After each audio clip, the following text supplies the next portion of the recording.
Hmm. Okay. You gotta love Lavender Town. I think Lavender Town is one of the best tracks that they've ever produced, personally. What's going on, Pokemon League Championship fans? We are in Season 10 Playoffs Round 2. I imagine if this is anything like Playoffs Round 1, we'll have very sparse viewership, especially considering the fact that we last minute shifted the time to a little bit earlier. Um, the reason being, I actually had off today and I went to a regional and I did pretty well. I'll talk about that later when we have more time. And I just happened to be home earlier and I figured we'd get it out of the way and Speakman was available. So we're going to do it. Potentially going to see Zach later in the stream, potentially. Not going to guarantee you guys anything here. But we might see Zach later in the stream here. And other than that, Speakman, thank you for joining me for round 2. Always glad to be here. Always glad. I appreciate your zeal. Um, the the event today is our playoffs round 2. So we have 3 recorded matches, 1 non-recorded. I mean, that's typical of us. It's fine now. We're used to it. I think that uh, it was kind of one that people already had an idea about anyway. So we'll get into that in a second here. Oh my God. Hey, Pokemon fans! One of my Digimon fans just reminded me that he found a first edition Shadowless Charizard. Actually, not first edition. Sorry. Yeah, still, it's a original base print, not first edition Charizard. That he traded his virginity for, and I'll be honest with you, I don't think it was a good deal for her, but whatever. So I don't know. I don't know. Who knows? That's depending on the condition. man's How you. man's Oh, I guess I don't know the other. I don't know the other party. That's a good point. You don't know. You don't know. I don't. It could have been. Yeah, yeah, Jordan. Yeah, and he was saving himself for marriage originally, but that Charizard was too good to pass up, and therefore traded his virginity for it. Now, as you'll see, I'm decked out head to toe. First of all, I got my Gallantmon shirt on. That's for my Digimon regional I attended today. We'll talk about that later again.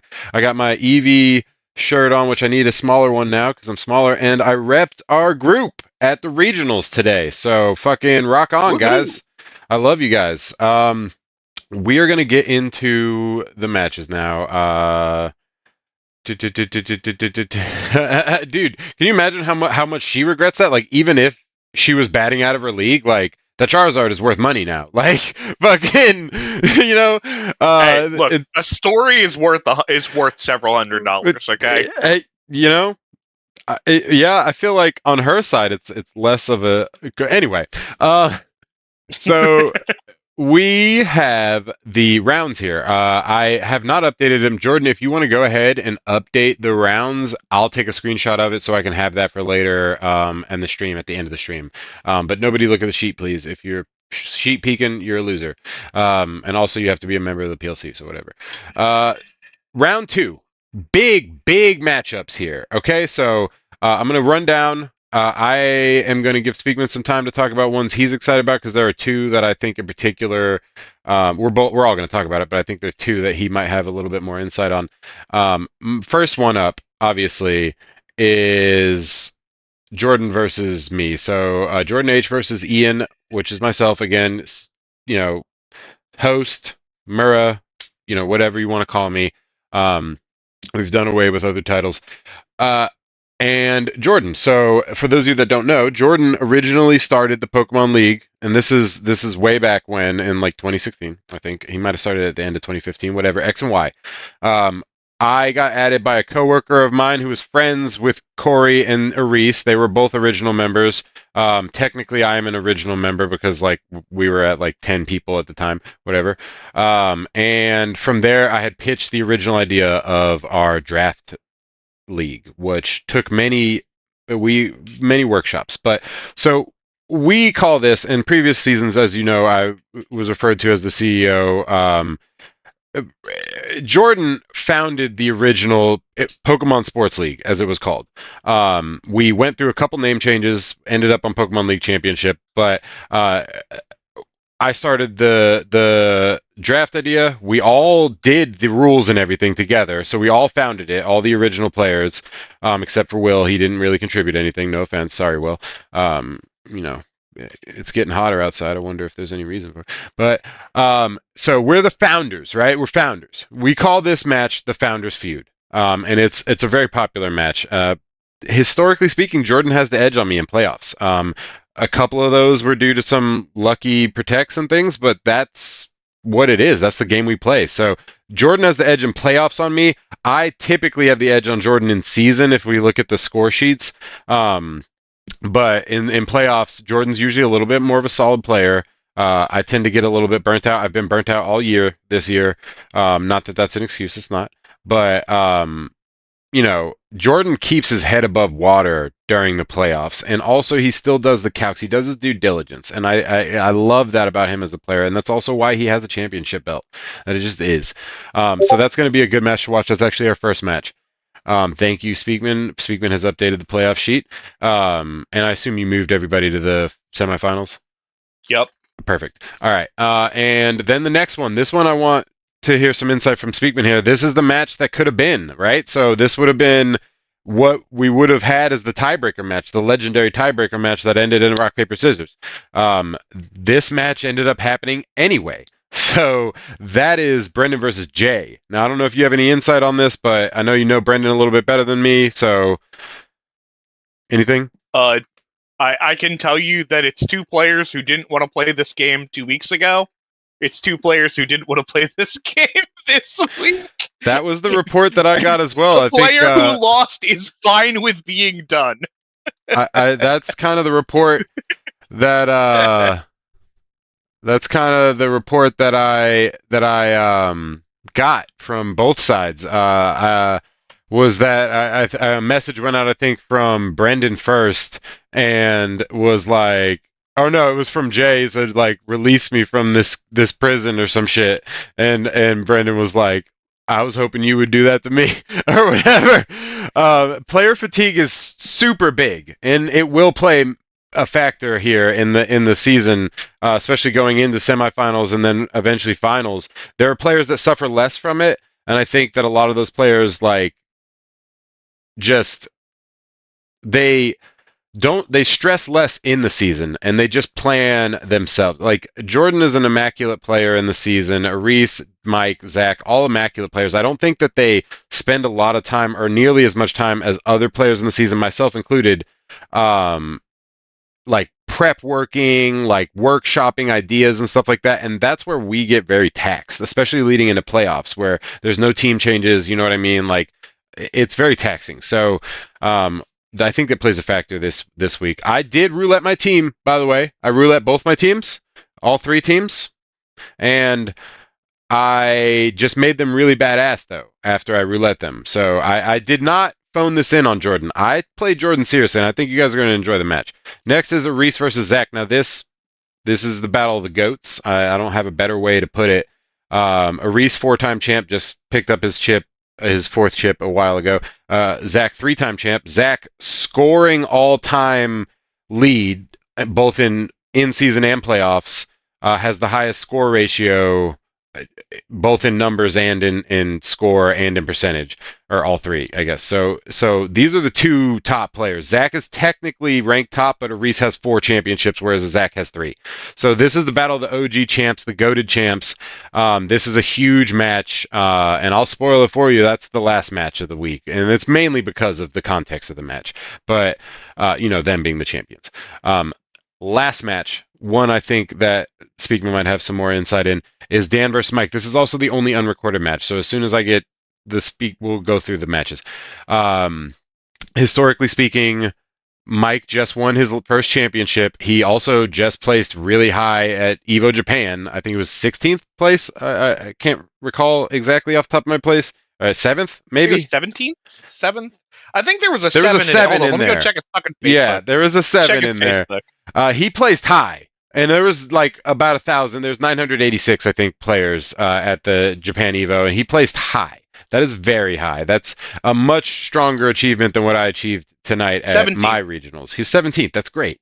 Top 18. You know what I mean? I don't know if that's the top 32. Whatever. Really good. And representing the United States in Japan's home turf, like won his playoffs one match at 7 in the morning Japan time, and then proceeded to fucking stomp in some faces in Evo and place 17th. Now we're in round two. He got back from Japan like last week before they battled, so he's only been in America for less than a week now fighting Dan. You want to talk about player fatigue? Mike, again, is one of the players that suffers the least from it because he cares the least in the season and he just knows what to do with his team. He's not so much focused on what your team can do. He's focused on what his team can do. He knows what it can do, and then he just exploits your weaknesses. Dan, on the other hand, and again, I will let you speak on this. I'm sorry, I'm on a tangent here. Dan has, unfortunately, please do not listen to this part, Dan, has one of the lowest performing ratios in postseason. Uh, I potentially the lowest. I don't. I'm not saying that to talk shit. I'm just saying when we talk about um, player fatigue is huge, and Dan always has a great season. Almost is always in the top three, top two, sometimes top one. Always a great season. Puts a lot of effort in. And then that effort drains on him. Plus, it's a long year. Maybe we'll shorten it next year. We'll talk about it. And it drains on him, and he gets to playoffs, and I think he's burnt out. That's player fatigue. It is what it is. Um, and okay. So Dan versus Mike. Do you have any ideas about that at all? I can tell you. Hold on. Let me see if I can find the exact message that Dan sent when that game was finished. Oh, save In that our. for. I'll go ahead and just spoil the match then. Oh, I was gonna spoil it by just reading the Oh, message do that he it, do said. it, do it, do it. Yeah. All right, hold on. Let me see it. Because I didn't get. I saw you in the mod chat. I thought he said something in our general chat, but I guess he said something in like you guys Maryland personal chat. Yeah. Because like you and Zach were like, well, and I was like, what? I assume this because I just got reports. So he I'll lead with what might be like message 8 because he did give me a small like thing about the game. But thank Christ I can focus more on my campaign now because he started a D&D campaign that he's running. Yeah, outside Yeah, it was factors also favor into season fatigue. yeah. So Dan has reported to us, and I'm not holding him to this because we all say things in moments when this happens. So Dan did lose 2-0 to Mike. At the end, he had one Pokemon left. I think he forfeit, which is fine. Like at that point, we're in round two playoffs. Like The it's the end score of the doesn't season. matter anymore. Yeah, like it's whatever. Okay, like it's not for honor at this point. But round two, forfeit the second game. Apparently he had like a hiccup in the first game, had a chance, but then like the decline was too hard because like Mike made like a crazy predict where he did like an electric move on the Baxcalibur, who is normally Dragon Ice and normally would Terra, Poison, or Fairy. Those are like or Steel, I think. Also, those are like the three main Terra types for him. Dan chose Terra Water, and Mike happened to be targeting that slot with an electric move. I do not think that Mike called he was going to go Terra Water. It's possible he did. I think that Mike was like, I know he's going to Terra. I'm going to hit it with something that's going to be neutral damage at least, and got lucky on the water Terra. And then it was Yeah. basically like a slow climb back for Dan from there. Yeah. And then he couldn't clinch the first one, had a rough start to the second one, and that's all she wrote. So unfortunately, Dan will not proceed. Mike will proceed to semifinals. So we already knew. Well, we didn't know this because Dan could have won. There was a high chance with these four players here in this bracket side that there was going to be a champ on champ fight again in the semifinals. And so Mike will be a defending champ. Now it's guaranteed that depending on who wins between Aris and Zach, it will be a defending champ against one of the GOATs champs, like one of the top champs. Mike had the same matchup last season when he won. He had one of the GOAT champs, and then he won in finals. So we'll see what happens there. I am ready to kick off the show. Thank you all for putting up with the long-winded talk. We're going to start with me and Jordan. So one thing I want to say, we're going to lead it off whenever you're ready. I'm going to start so I don't talk before we Oh, start. I am ready All whenever. right. 1, 2, 3, go. By the way, the last second record here is because like I literally ran out of the room to like grab some medicine, and then I took the medicine and ran back while the clock was clocking down, and like almost missed the timer. So that was close. Um, but I will say that this match, right? So we roulette our teams, but my team is still good, pretty much no matter how you roulette it. It's still pretty good. So we plan to go hard. Here I was like, I'm gonna bring Mousehold in this, and then they're gonna assume I'm gonna do like the beat up strat, whatever, and do the Rage Fist. So instead, I'm just gonna Final Gambit something big if I can, or if I don't need to, I'll physically attack it. So here I was like, Rage Fist seems obvious here, and I'd be locked into it, and he's already faster than me, I'm pretty sure, with Rain Up. So I'm having a tough time picking here on the first one, but ultimately, I was like, does Final Gambit work on Ghosts? I'm like thinking in my head because, you know, it's a fighting move technically. But the thing about Final Gambit is that it is an effect move. You see how it doesn't have effective at all there? It can hit that Ghost. And it even if he was a Ghost. So I was like, fuck it. Hopefully he doesn't target me and Final Gambit whiffs here. I'm gonna zoom in on that and try to Final Gambit this Basky Legion. And he brings in this, I guess, assuming I was going to fake out or something. I don't know. Or Thunderwave, probably, I would assume. And I knew that he was bringing Trick Room, so I was like, no way. And you'll notice on the Meowstic set here, this Meowstic is in Prison, Trick Room, Expanding Force, Protect. So Jordan lives and dies by Protect. So once I imprison the Protect, he can't do anything about it. He can't protect himself. He can't do any of that shit. He can't Expanding Force on his own terrain. I can though. So like, I was like, that's a good set against Jordan. And we went for the Final Gambit. I protected. Obviously, it was great play for me there. And then we just call it quits, right? Like, we're done here. You know, next turn.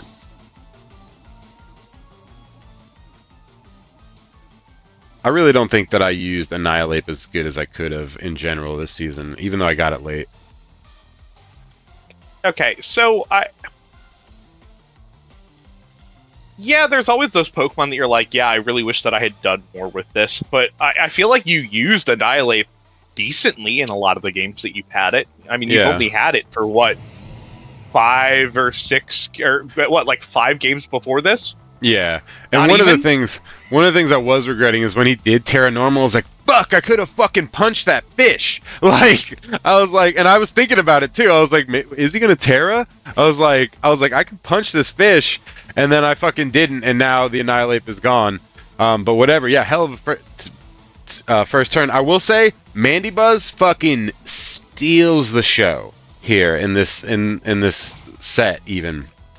I don't want Expanding Force, even though... Let things happen. Let things happen. No, I don't mean steals the whole set. It, like, does everything that he wants it to do. So I get the Ceaseless Edge off, I kill it, and, like, the Mandibuzz is, like, I haven't seen someone use Mandibuzz like this since Jay. And that includes me. And I'm pretty good at using Mandibuzz. He sets the Tailwind, and I was like, that's pretty good. That's pretty good there. Okay. Because now, even without the rain boosted Pokemon, like, I took out he's got the speed advantage. Exactly. Now I took out his Swift Swimmer, and I took out his Terrain Setter, and I've imprisoned Expanding Force, which he may be learning here. I thought about Terraing here, and I really should have, but I think I even backed out on accident and forgot to, like, yeah, see? I forgot that it gets rid of Terra. The back out removing your Terra is so goddamn brutal. It has hurt me so many times this season and last season. You can see there that if I had gone with the Terra, we'd be okay. But I don't. Because I backed out. Go ahead and eat that. Get confused. And then here's the kicker, right? So the Terra mattered for sure. He also crit me, so Oh, I don't necessarily. Were you what item were Assault vest. you? Oh yeah, then the Terra probably did matter.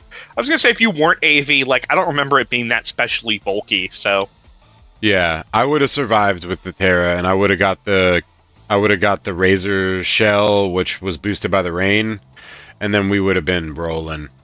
But we don't, so. God, I love when you just like accidentally like, oop, I have a water type and my opponent brought rain, and I'm just gonna get some extra damage off for free. Right, exactly. Here I actually fuck up a little. Because I Terra myself, and then I discharge, and I was like, fuck, fuck. The whole time I was thinking, man, like, I just hit myself. Like, I might kill myself here. But, you know, games have other plans. Well, just like that one picture I sent in Giggles earlier. Oh, yeah, for sure. Yesterday. So he foul plays me, I get the rough skin thing, and then he gets the expanding force up because we have switched out our locker of expanding force. So we actually fucked ourselves over here. Or no, I think he killed it, right? He killed it with Dazzling Gleam? No, you switched it. Okay, yeah, so I fucked myself over. We'll do the Iron Head, and we will kill after we eat our berry. So, you know, it's kind of like very back and forth. Though. Yeah. It's very back and forth here. But Hatterene definitely stole the show there with that play. And I was like looking at turns. I was like, how many turns of Trick Room? Yeah, I've switched it out. See, if I had left it in, he would have just fucked the expanding force. It wouldn't have gone off. And we wouldn't have lost our electric type against this flying and water type. Yep. Unfortunately, sometimes we make misplays, and it sucks. Yeah, it happens though. But Pokemon-wise, you're currently even. Yeah, but the bulk on this Mandibuzz plus coupled with the fact that he has the foul play, which is already doing a significant amount of damage to the Garchomp. Yeah. Like, I'm in a rough spot because my other offensive Pokemon is also a physical attacker. Yeah.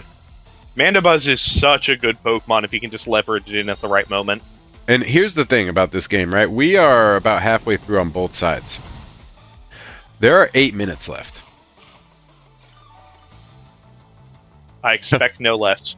So I expect no less from a matchup between you and Jordan. Exactly. So what you're seeing here is just like, again, I did roulette my team, wow, but I did fuck all. Yeah, I did roulette my team, but I did not take Jordan lightly here. I fucking went hard on Jordan. And he is playing like a champion, like for real. Like his plays are so clean. His Tailwind Peter's out here. He knows I can't kill the Mandibuzz. My only hope to survive a foul play is to get Iron Head flinches. That's what I have to go for. And then I don't have another offensive move on this. I have to use Imprison to stop Protect next turn on the Politoed. So I'm going to imprison that Protect, which I didn't have to reset. Again, if you think back, all I had to do was leave Meowstic in.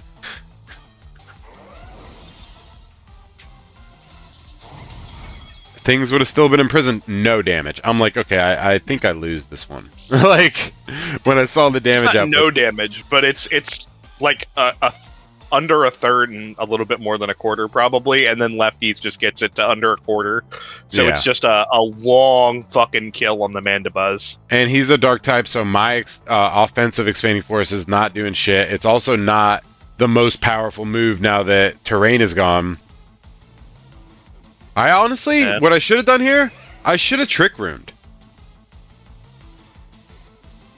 Because he's going to set Tailwind, right? So, like, obviously hindsight, right? But I'm like, I got to Iron Head the fuck out of this Pokemon. I don't know, if I'm in Jordan's position, my goal is probably Mandibuzz tries to kill the Garchomp, because you know that foul play is a kill there. No, check it out. And you know that you're afraid of what this cat is doing. I flinched. He gets the naked hypnosis again. So now I'm like, okay, we got to survive. Like Jordan has clicked hypnosis too many times and gotten this season. Yep. He I'm has won thoroughly games. convinced he's at like 99% hypnosis accuracy. Jordan, is I this think he's scope missed like lens at one. least? Is this at least scope lens? Like Wide lens? He's been wide bringing wide wide lens. lens for most of the season. Yeah, I mean, if it's wide lens, okay, but like he's hit a lot of hypnosises. So he withdraws the Polytoad. I was like, that's kind of cool. You have hit a lot. We've been streaming your matches. What the fuck are you talking about, bro? Like, so I'm hitting protect here so I can try to like wake the fuck up and protect myself. He busts off the tailwind. Now here's where I should have used Trick Room. Yeah, here's where you should have trick roomed.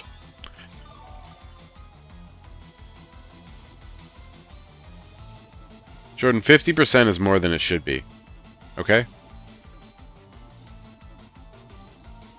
And so I do get the protect here. So if I had actually done an offensive move, I was scared to do an offensive move first of all because the follow me flame body. If you did an offensive move, you would have been out. You would have been outsped. Right, but no, with the Garchomp right now. Oh, right, yeah, true. Yeah, like you're still asleep, so you're not guaranteed to wake up this turn. So I actually think that protecting there is the correct move because you're guaranteed to die. But also the Trick Room here was the correct move on the opposite side. Yeah, you should have trick roomed. Yeah, because we've already shown that you're slower under Tailwind than the Mandibuzz. And then we could have protected on the last turns of Trick Room to like wait out once Tailwind was gone and the Mandibuzz was out. Yep. So like that was just me not thinking, but obviously again hindsight always, right? So I want to kill this Magmar if I can. I'm gonna try to protect Earthquake.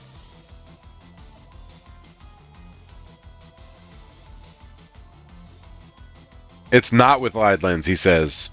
Apparently. Jesus Christ. The man's a maniac. But he's getting the dubs, so like what the fuck am I gonna say? So yeah, he hits the and I was like, I should have known. I don't know what I was thinking. Like, this is a fire type. I'm a steel type right now. Like didn't even think about it. One of the moves I was between steel and water Terra, and obviously water would have been better here, but like, hey, thank you for subscribing again for 10 months in a row. Have we been doing this for 10 months? Oh, 4-month streak. Okay. No. I stopped subbing during the off season. Okay, good. I was just like, have we been doing this for 10 months? There's no fucking way. So No. I think this is the last month of me subbing until next season. So now I'm trying to get the pop bomb kill on the Mandibuzz, and he followed me. So I'm like, fuck! If I get hit by the flame body, this could be it.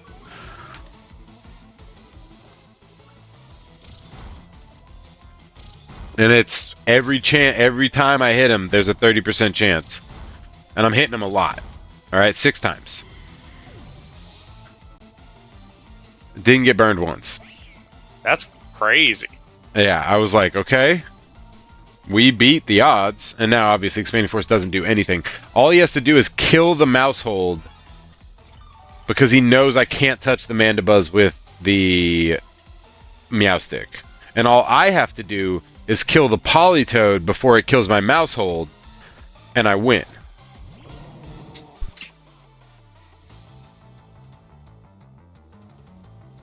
He could also foul play me to death, potentially. So I do go for the Seed Bomb. No, I don't. I'm an idiot.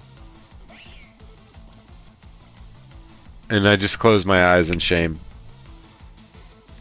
Because here's the deal, right? So Seed Bomb kills the Polytoad. I let him set back up Tailwind, and then I just Trick Room. And then I win. Oh. This also hurt. I'll give you that. Hitting 4, that hurt. Yeah. And it's supposed to hit like 10 with the wide lens. I don't know how it missed.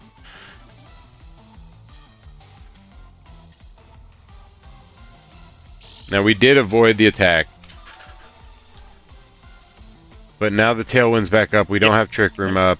I'm not even thinking about it. Look, I have Protect. I have Protect. And I'm not even thinking about setting up Trick Room. It's not even on my fucking radar, Oh. dude. It's not even on my radar. It's not even on my fucking radar, dude. Oh, dude, there's so many times where you just click that move and it's not that you necessarily win, it's just it's a lot easier for you to win. Yeah.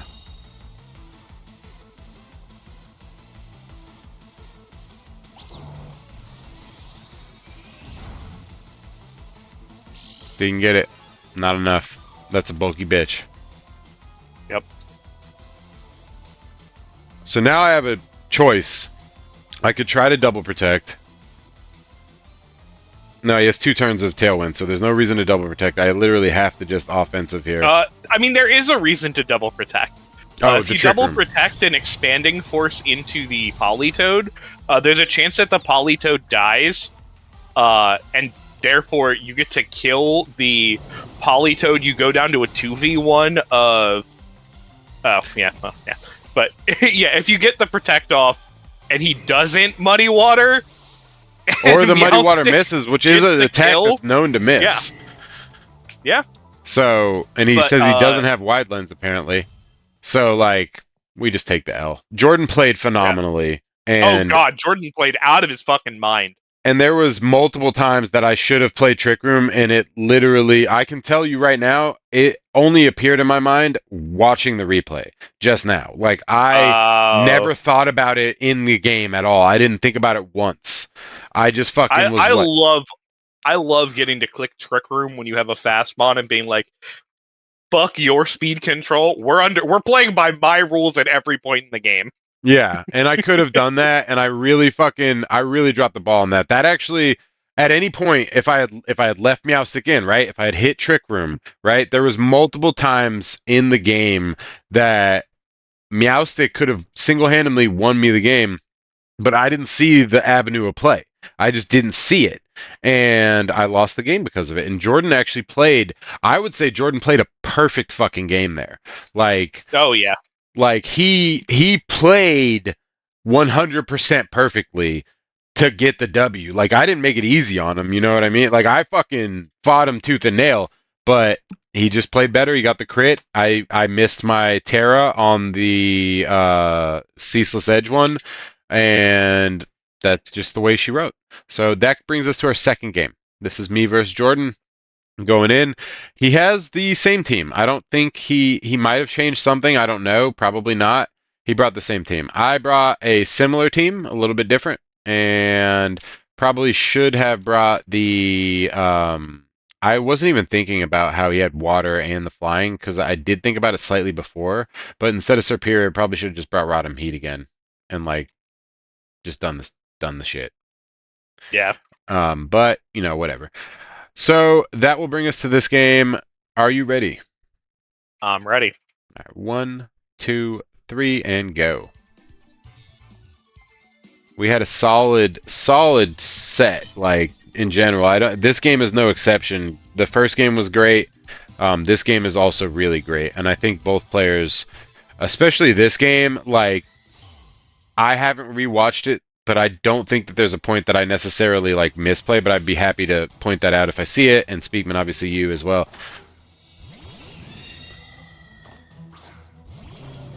So now I'm like, yeah. He wants to follow me on the beat up. We're not going to do that. But I could risk it if I do bulk up here. I could Rage Fist, potentially. It's a really hard choice. I'm in kind of an awkward position here. I don't want to waste my Terra. It's funny because this lead from this lead change that Jordan does, it's so unassuming, but it's so threatening because it easily can be, you know, follow me Trick Room. It could be follow me plus Dazzling Clean. It could be switching and hitting Expanding Force. There's so many things that can be done, and all of them have a different play around for you. First thing here, follow me was a mistake here. I should have just done Pop Bomb and said fuck it, because I'm not getting. This is friend guard. I know this is friend guard. I didn't even think about it really necessarily, but this is friend. I should have just pop bombed. I would have done at least Ooh. decent damage to the Magmar, and I didn't. But I got the bulk up off, so now I'm like, I'll just rage fist shit, whatever.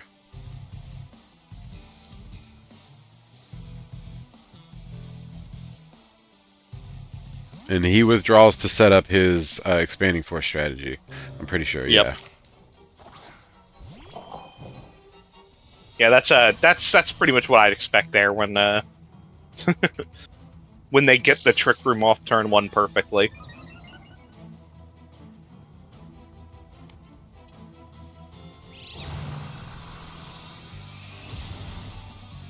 Guess who lived, baby? I am shocked that lived. And I shouldn't have even Ooh. targeted the Indeedee. Yeah. I should have targeted the Hatterene. Right? Yeah. So two misplays so far. Yep. Just a tragic first couple of turns. Even with those misplays, what you're about to see is not for the faint of heart. I mean, look, you can have a bad beginning game and still turn it into something great. As a person who has begun almost all of my games by absolutely shitting the bed, and still somehow turned some of them into watchable garbage. Yeah. Uh, And I want to point out that, like, look at me, right? I started at a disadvantage on the lead. I maintained a disadvantage on the changeout, right? Like, I am at a disadvantage and I maintained that disadvantage. I'm still Right playing. here. Like, You know I'm what not even- giving up on turn 1 because they fucking called my moves. Yeah. Do you know what's even crazier? What? You are just above the health threshold to trigger your parry healing. Don't worry. That'll come in later. Oh my god, you're like 2 HP off. Watch this, watch this, watch this, watch this, watch this, watch this. So I'm like, alright, I'm gonna punch the shit out of this bitch. But I need a Terra.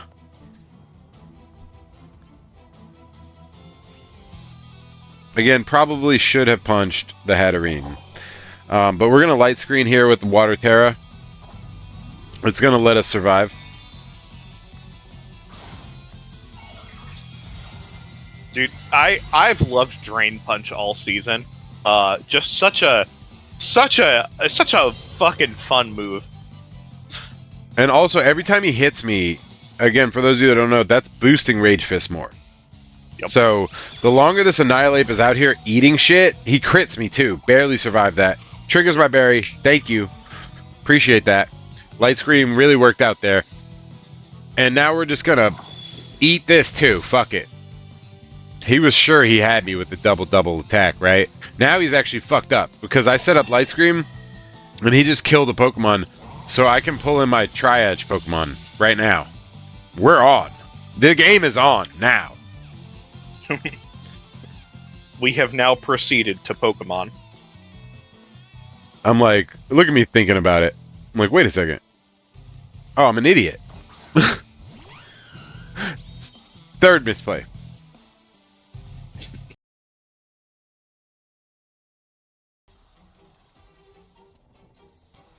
Can't believe it. Wait, this isn't even that bad of a misplay, you know? It's not that bad, but it's... If you knew instinctively that this was the last turn of Trick Room, this was a perfectly reasonable play. Fair.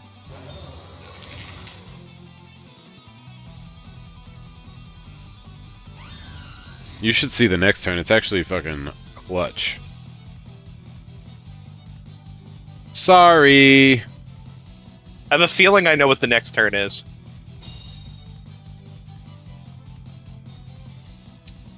Superior hits hard no matter what. It just does, dude.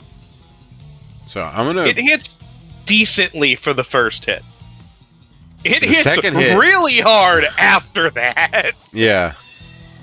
First hit, it's fine. Although Leaf Storm is one hell of a move to have. If Especially to be primary able to attacking. fucking... to be able to, like, gain a special attack on that, like... Yeah. is just absolutely insane. Good enough damage. That's all I needed. That's all I needed.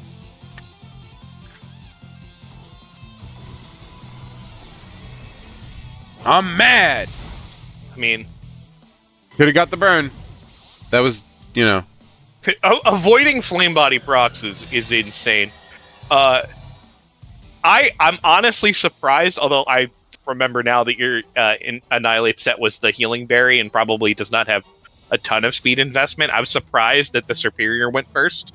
Let me look it up If for you. if Annihilate had gone first, god damn, would that turn have been insane? Because you would have Nope. probably Rage Fist KO'd the Magmar. Yeah, 16 investment in speed. No, I'm actually, check this out. The set is 240 HP, 252 special defense with a careful nature. 16 Okay. speed. Huh. Very interesting set. And honestly, the 252 special defense with the careful nature, only reason that I'm alive right now. Yeah. Only reason I'm alive. You are teched to try to survive this combo exactly. Exactly. No reason I should be alive. Now I'm like, bring in the fucking flowers. Here we go. We're alive.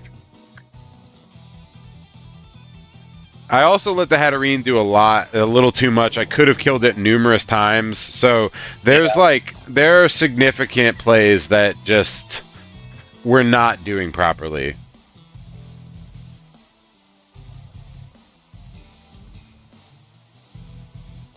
Bulk up is a pretty good move here, honestly.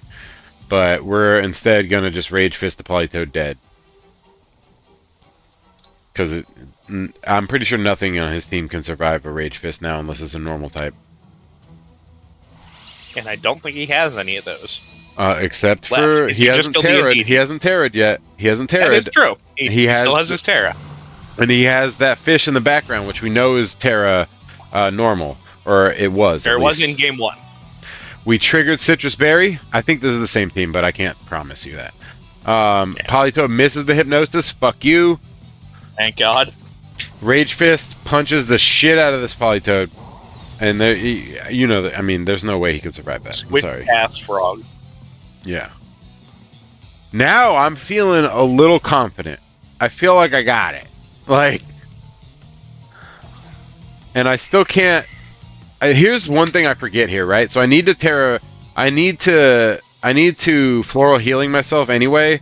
That just is what I need. I have 2 turns of Trick Room, so what I need to do is Drain Punch the bird, and then Terra floral healing myself, right? But I forget, and this is a crucial thing to forget, that because that bird is flying, it is not protected by the terrain. So that is another misplay later in the game where I do not choose. I mean, it's not that big a spoiler. I do not choose to Draining Kiss that spot.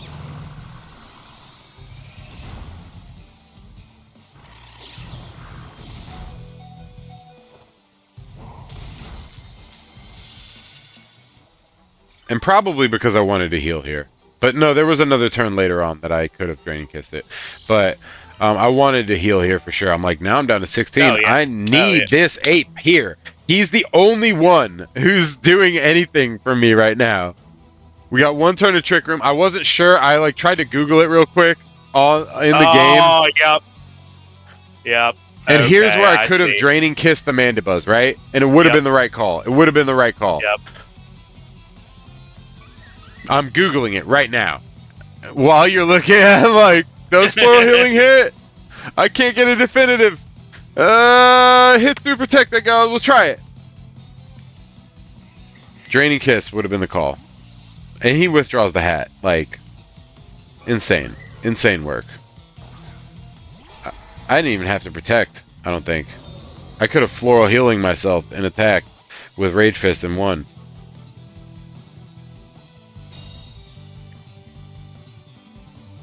I actually didn't need that. Affected by protect.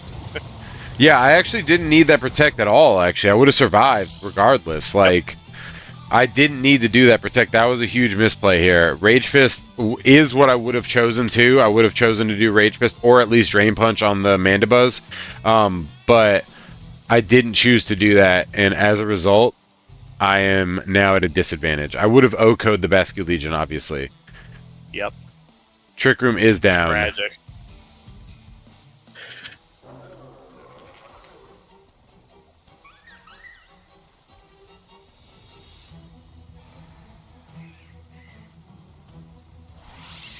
Half the floral healing, no choice. But if we had Draining Kiss before, we wouldn't be at 18 HP either. So that's a key marker.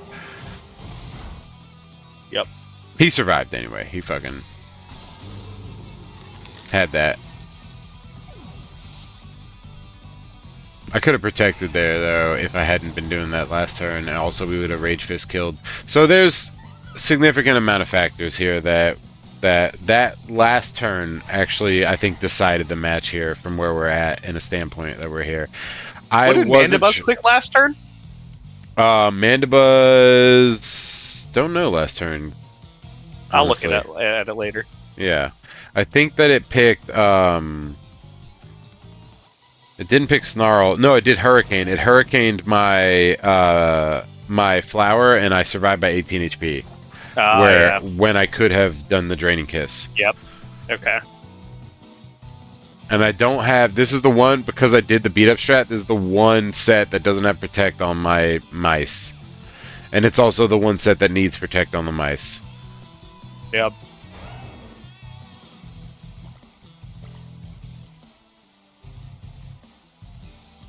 And this is also a set that I didn't bring Protect on the Garchomp. Ooh. I brought the Thunderfang because of the water and the flying types. And then he switches out the Basculegion. Ian, what are you doing? Yeah, so my thought here would have been to try and scout to see if that Basculegion is choice banned. By follow me and then attacking into the slot with the Hatter or with the Basculegion. Even the pop bomb into the Mandibuzz there kills. Yep. Pop bomb into Mandibuzz kills. It's at, look at its HP. No, never mind. It does. It might not kill. That's a good point. No, it doesn't. But it does enough damage that it actually is significant. And the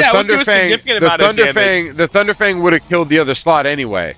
And now I don't know. I don't know if I'm faster than that. I have no idea. But now I'm in it for score, so I'm gonna Thunderfang, and he is faster. Just spoiler alert. He's faster. So I lose both games by 2.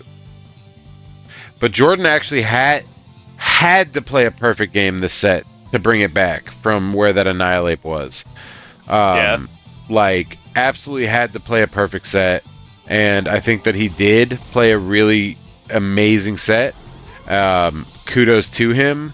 I had some misplays. I think we counted 7 total misplays on my part, but things that I might not have thought of in the heat of battle anyway. So, like, it's really difficult to, like, you know, go back and tell people, even yourself, like me, right? Like, to tell people, like, oh, you should have done this, right? Like, of course, we're in hindsight right now, you know? But you gotta watch your tapes. You gotta watch your games, think about your games if you don't record them. Like, go back over them, because I just learned a shit ton from rewatching that. Like, I'm gonna be better next time, you know? And as you can see, and this is something I want to point out to you, Selena, when you watch our games, I was at a disadvantage multiple times. I kept fighting. And Jordan, I forced Jordan to play a perfect game. Like, he played a perfect game. Okay? Like, and I forced him to, otherwise any mistake he would have lost on that second game or the first game. Like, any single mistake. So, like, don't give up in turn 1.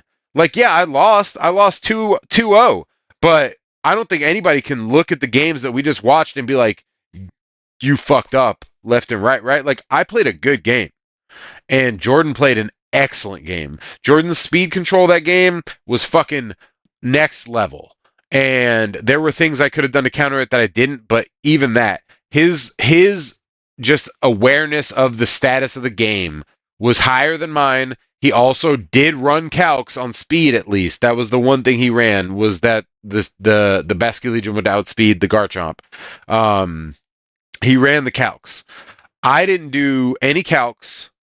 I did plan for him, but like very Like that last set especially, I wasn't actually super proud of that set. I was originally gonna like swap in.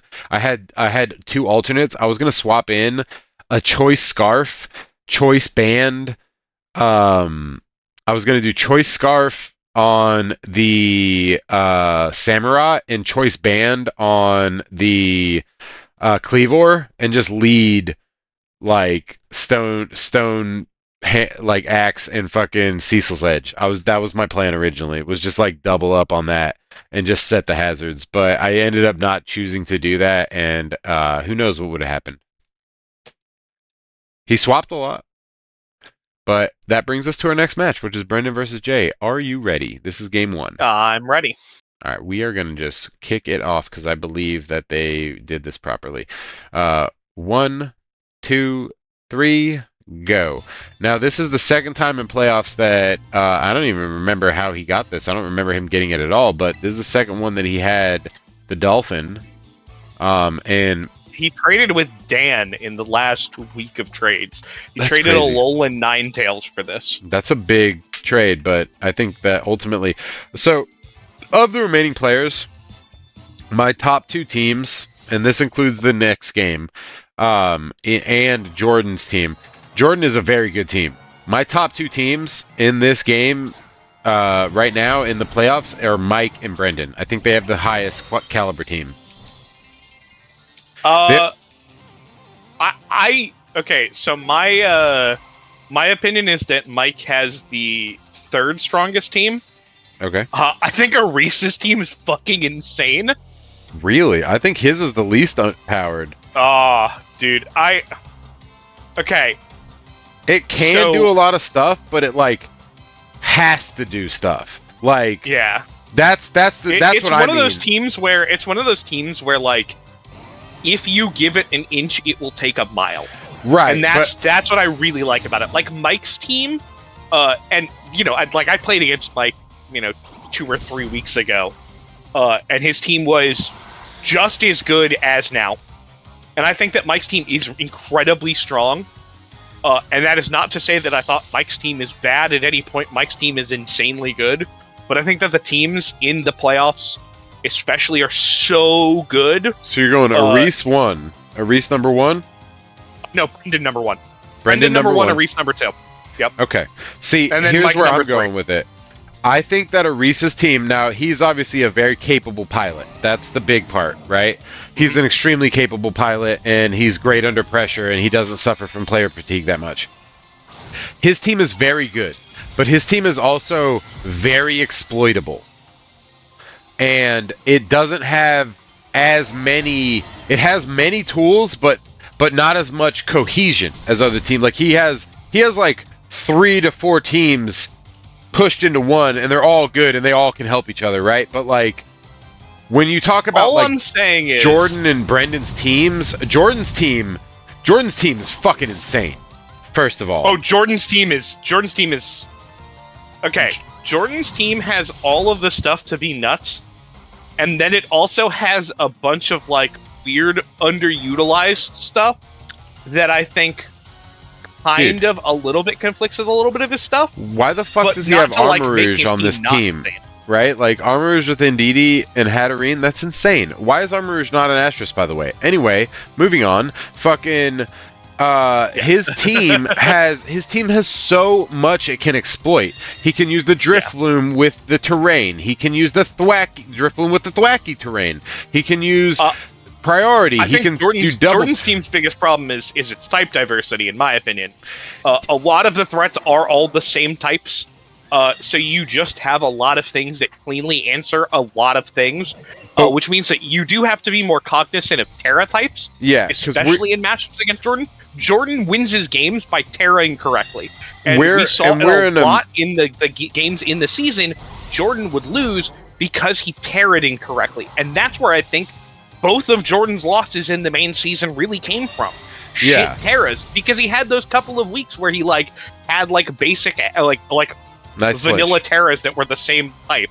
Like his game against Brendan where they both didn't bring in Didi.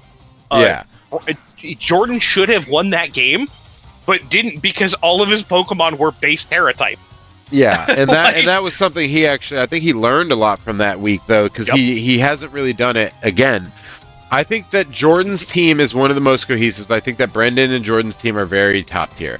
I think that the pilot and the team, Mike's team has the highest potential. oh, I think 100%, 100%. so with the pilot and the team comp, it has the highest potential. Personally, I would say it's almost a tie between Jordan and Brendan. They have such good teams together. Brendan's team has Yep. better diversity, and I think that Yeah. that's where he benefits from. But he also has Yep. on the lower end of his powering scale. I think he has less to offer than Jordan. Right? Jordan has good power scale throughout the entirety of his team. See, I don't know if I agree with that. I think that Brendan has a team that has more threats at every level, and Jordan has more mons that can fill a role at every I'm just level. gonna say, a That's couple the thing, is mons. Brendan is a lot more offensive pressure, which forces you to have to play cleaner. Your game against Jordan, just now that we watched, where you made 4 misplays and the game was still incredibly close, against a team like Brendan's, shouldn't happen. I beat Brendan. Now, I think that Brendan has underperformed with his team because Brendan's team is fucking insane. And even Yeah. though Brendan did really team well, was actually I still think he insane the whole year. underperformed on it. His Yeah, team was like- insane all year. He actually nerfed his team a little bit in the early season and then brought it back around, I would almost say. What I mean to say by like lower tier, right? So like, let's just talk about a couple Pokemon. They're not bad Pokemon, but for Alligator Lapras, not amazing. And also not doing too much for his team, right? Dunsparce Bellibolt. Bellibolt is pretty good. I don't know why Alligator's been on the team for so long. Right. So Like- Bellibolt's okay. Dunsparce is okay, but it's literally only for the flinch para thing that he does. So like when you compare him to Jordan, like I don't think that his team has like Jordan. He has better type diversity, but Jordan has better cohesion, I and can he has agree with more that. threats. He has more threats too. No. Brendan's team has more threats. Brendan's team Jordan has stronger Pokemon that threats. can't- Brendan's team has stronger threats. Jordan's team has Pokemon that I would not count on to be able to close out the game in certain situations. Okay. And that's the thing, is that I think that Brendan's team has Pokemon that if they're in a 1v2 or a 1v3, all have a shot at being like, I will win the game. That's a fair point, And there actually, are now that I'm Pokemon looking at it. on Jordan's team, like That Thwackey, can't, like that can't, that can't do shit at a certain Thwackey, point. Mandibuzz, Drifblim, No, Magmar, hang not on. Now, Pokemon that I'm like, hey, Drifblim if this could is do like some left stuff. alone. Drifblim could do some stuff, but I'll give you Mandibuzz left alone. It depends on what's left, because actually Mandibuzz could do with Roost and shit. But if it's not if it's against a special attacker that isn't Snarl. like a psychic type, Snarl. even then. No, even then, because especially you're if they've cutting got it down. If multiple you have Pokemon Snarl left. and Roost, if you have Snarl and Especially if Roost, they've got multiple Pokemon left. Especially if they've got multiple Pokemon left. we're talking You're not winning the game. We're talking You're not winning two the game. or You're just not 1v1s. losing. We were You're just not winning the specifically game. talking. You're just not losing. I'm Like, just saying. You're going to lose eventually. I'm just saying we were talking about the situation of 2v1s or 1v1s, and I think that to say that Mandibuzz can't clutch those is just a fallacy. I'm not saying that it can't. I'm not saying that it can't. I will It's that agree if with it's you back on against the wall, Thwackey, I'm not necessarily Magmar. like, oh, that's gonna win. But like a Pokemon like Bellibolt, which is incredibly thick and has that ability to deal extra damage. Like the only time it's losing a 1v1 is if it's against a ground type. The only time that like for Alligator is losing a 1v1 is if it's against something that's faster, which honestly a lot of the times, okay, for Alligator's got a kind of mid speed, but Yeah, I think that a lot of Brendan's Pokemon have a lot more of both bulk and power, whereas Jordan's team is a lot of bulk plus does a lot to make the rest of its teammates look better. he has a lot of he has a lot of cohesion there. So what Yes. what I want to say is I think that Jordan's team is more cohesive. I think that 100% agree with that. Jordan's team has a higher potential if used properly. It does Yes, have to yes. be used properly. Obviously, And it's Jordan, pilot dependent. Jordan has been using it properly Yeah. all season, And because of that, I personally give Jordan the edge over Brendan in teams. But Brendan can do, and also the other thing that I want to throw in there, just as this is a side, this isn't their teams. If we're talking just straight teams, this is a side note that Jordan has suffered less player fatigue. He just has. Brendan Oh, is fatigued. So he's having a rough time. And I think so. I would give Jordan the edge. So I would say for my personal top four. I'm gonna go Jordan. I'm gonna go Brendan, Mike. But I think that pilot wise, if we incorporate the pilots, I think that it's much closer to Mike or Jordan, which one of them is second place. But I can't really decide which because the pilot. Quite honestly, no offense, Jordan. I think Mike's a better pilot than you. And I think his team matchup against you specifically is better, but that he would have to play you. So that's finals, right? So it's between you and Brendan, who's going to be or Jay. Right. Well, that's what I mean. Like, who's going to be in the finals? And I think that Mike has advantage over both of those teams. I still think that the best team didn't make it past the first round. So, What team was that?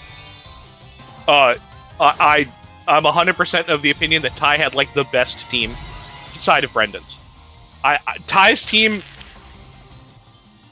is so good, man.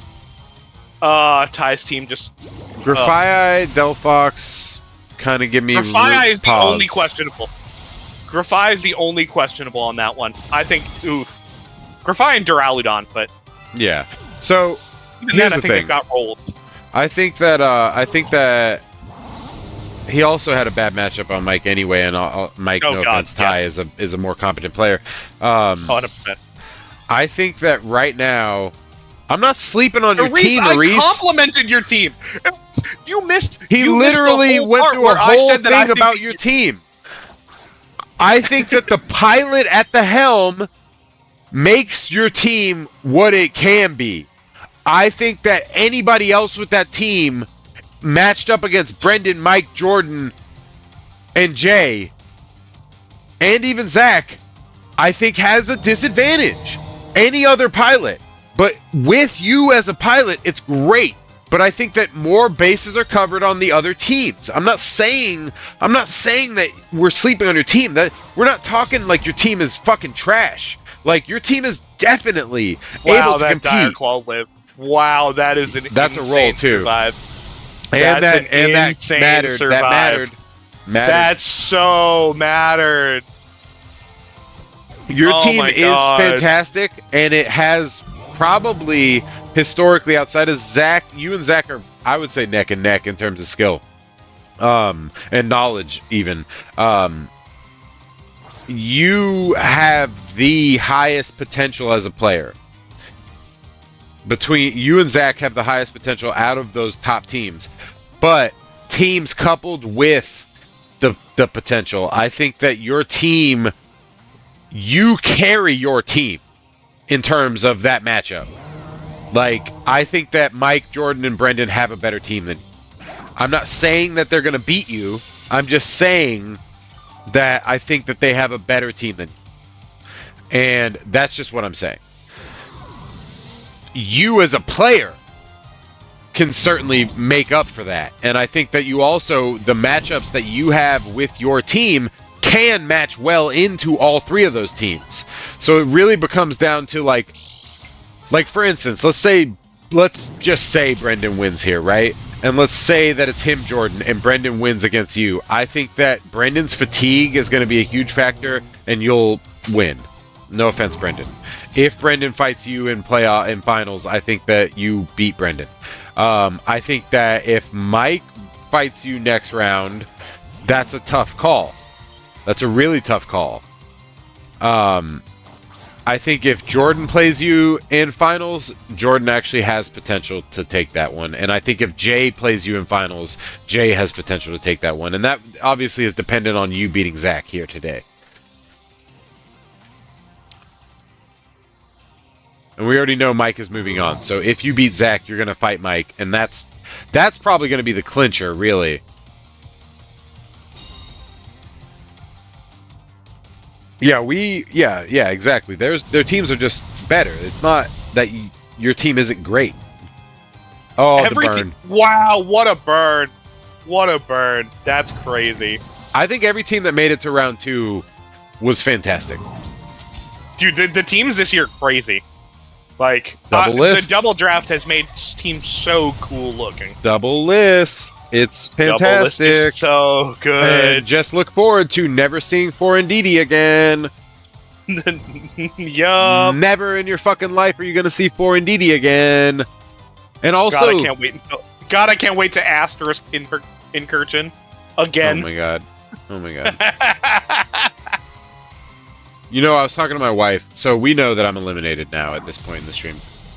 I was talking to my wife about my plays, and I was like, I'm a little disappointed that I lost, but like I was ready to be done, and like I was just having fun with it all season, you know, that was the thing. And she said to me, she said, not only did you do good this season, but you had more fun and were less stressed all year by just fucking around, and you still did good. And I was like, yeah. And she was like, I think you should do that every year if you're gonna play again. And I was like, that's a good point. Like, exactly, Reese. It's not about. We're talking objectiveness here, right? But no, Ashley was like, I think you should approach the game the same way next year, and I think that I will. Maybe a little bit more effort than I put in this year, but I didn't sleep on playoffs. I played hard in playoffs, and I think that everybody can fucking agree that even though I got 2-0'd in that round 2, like I fucking fought my heart out. Brendan Good takes comeback from Brendan in that game. yeah, Good excellent. fucking The burn comeback. mattered. Burn mattered. Yeah, because it meant that the armors. The Well, crit actually, mattered. I don't The think roll it mattered. necessarily mattered. The roll mattered on that Rodham. You know, lots of factors. This one, I think Brendan did an excellent job, and we'll see what happens in game 2. So, game 2, it looks like Brendan has switched up his team a little. It also looks like Jay has switched up his team a little. I like to see that. Both teams have at least 2 Pokemon different. Exactly, and Jordan disrespected me by just running the same team back to back. I mean, but that's okay. You know, it won. He beat your ass too. He didn't have to. He beat your ass. He didn't beat my ass. All right, let's not say that. He didn't beat my ass. He won. Okay. All right. No, he beat my ass. But no, Jordan again, and we talk about the historics of it. Like Jordan has a solid lead on me, and a couple of those games were due to things like 50% chance double protects, or 30% chance hypnosises or whatever. Like a couple of the wins that he got on me were due to RNG, but like he got them and he won the set. He didn't just win the game that he got the RNG in, right? He won the set. And most of our games have gone to game 3. That was the only game that ever went to game 2, unfortunately, I think. But I lost. Jordan fucking did a great job, and he's moving on because of it. But that brings us to Brendan versus Jay game 2. Will there be a game 3? I don't think so. I think Brendan's got it, right? Double seeds. Double seeds? Arbry Lava is not on this team. I guess he was. That's interesting. Arbry Lava is not on this team. This is not a team comp where I expect to see not just multiple seeds, but seeds in general. Jay has Rillaboom. Correct. And that is, in fact, how Sneasler triggered its Unburden during the last game. Was Rillaboom got sent in, and it triggered the Grassy Seed. But again, I don't know that this is necessarily a team comp where I'm bringing double seed, where I'm bringing Grassy Seed at all, because you have multiple fires this time. This is an extremely defensive item set. So healing berries, leftovers, assault vest, seeds. Not a single offensive item. This is defense. He wants to survive and get his victory. He wants to punch a card. So we don't know the items on Jay's side. Not a big deal. You ready? I'm ready. All right, 1, 2, 3, go. Yeah, this is an extremely defensive set. And one of the things I think that players can make a mistake on is, like, defense is great. I'm a berry master, as I've been called before. Like, I use a lot of healing items, and sometimes they secure me games. But you don't want to go full defense items I don't think. You Yeah. need some offense. Leading the King I, Gambit. Ooh, I love lead King Gambit. It's not always the correct play, but I mean, here we're gonna get a Defiant boost, and now we just kind of have we've kind of forced fairy. Brendan to have to kind of do things. Turn fairy right now. Become a fairy. Okay, right now. Become a fairy and Terra Blast that fucking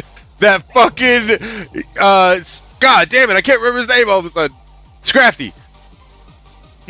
Become a fairy and Terra Blast that Scrafty, Jay. Do it. Become a fairy and low kick it, you know. Or that, that's fine, but dude, imagine he Terra Blast that shit with fucking fairy Terra Blast. Oh my god. No, we just got the fuck out of there. Why would you get out of there? No! Because it is actually because oh yeah, you are the probably type matchup, similar speed to Scrafty, and you get punished if you go Sucker Punch into Ceruledge, and he either Terras or switches in Indeedee. And Fake Out is live. Yeah, and Fake Out is live, yeah. So ooh, missed the Hydro. Was it a Hydro Cannon? A Hydro Pump off of the Rotom in the back there. That you can't see because Ceruledge's ass is in the way.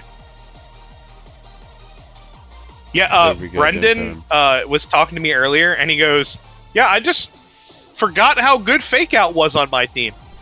I just haven't been using it, because I didn't have a really good Fake Outer until I got Scrafty. And yeah, okay. Yeah, I've just gotten so used to having Indeedee alive all the time. Also, that's the other thing is, like, I can't even say right now. Oh. Why? A lot of Will-O-Wisp. That was weird. That was that was a misplay on Jay's part, and I've never seen him make a misplay like that specifically. Like, Flash Fire is the whole purpose of, like, Terra Grass, or I mean, obviously he's Terra Fairy here, but like they're Armarouge and like Ceruledge are known for that. That was a very weird. Yeah, that was a misplay on Jay's part.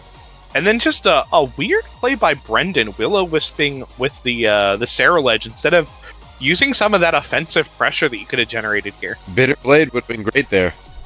If he Bitter Bladed the Slowking, Trick Room doesn't go up. Oh, life is fantastic at that point. Yeah.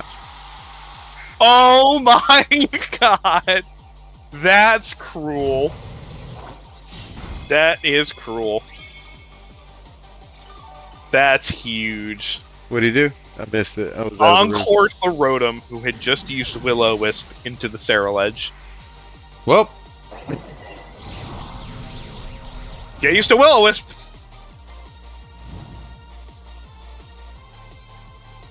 Encore is such a move that it's used primarily by some of the higher tier players a lot because it's a great move, but people have a hard time learning when and how exactly to utilize it properly.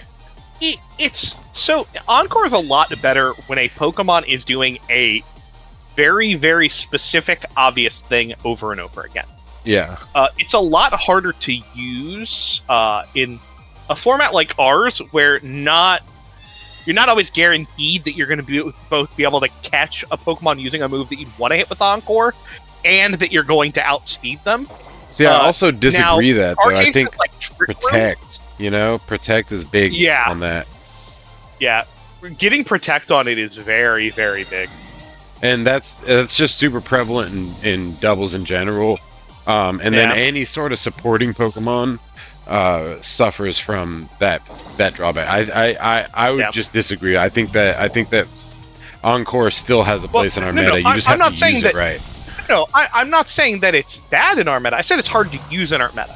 Because you have to have that, like, clear and conscious understanding of when you need to be able to use it. Like, there's just a lot of game states where it doesn't come up, and so it can feel like a move that you're, like, it's a hard time justifying it. Like, it can't...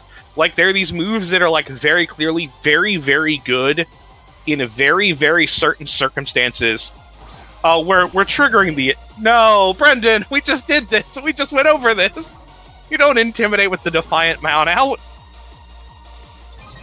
But it can be really awkward getting a good encore off.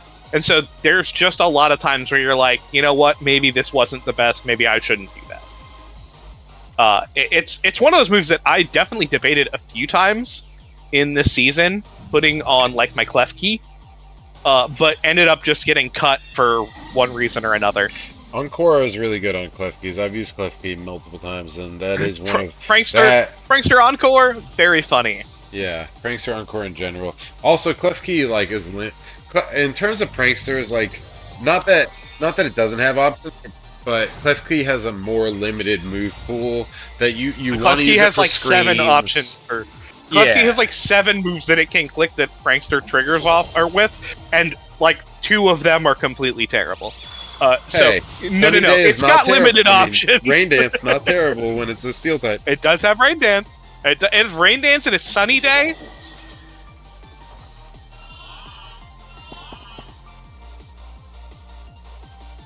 So I like that move no.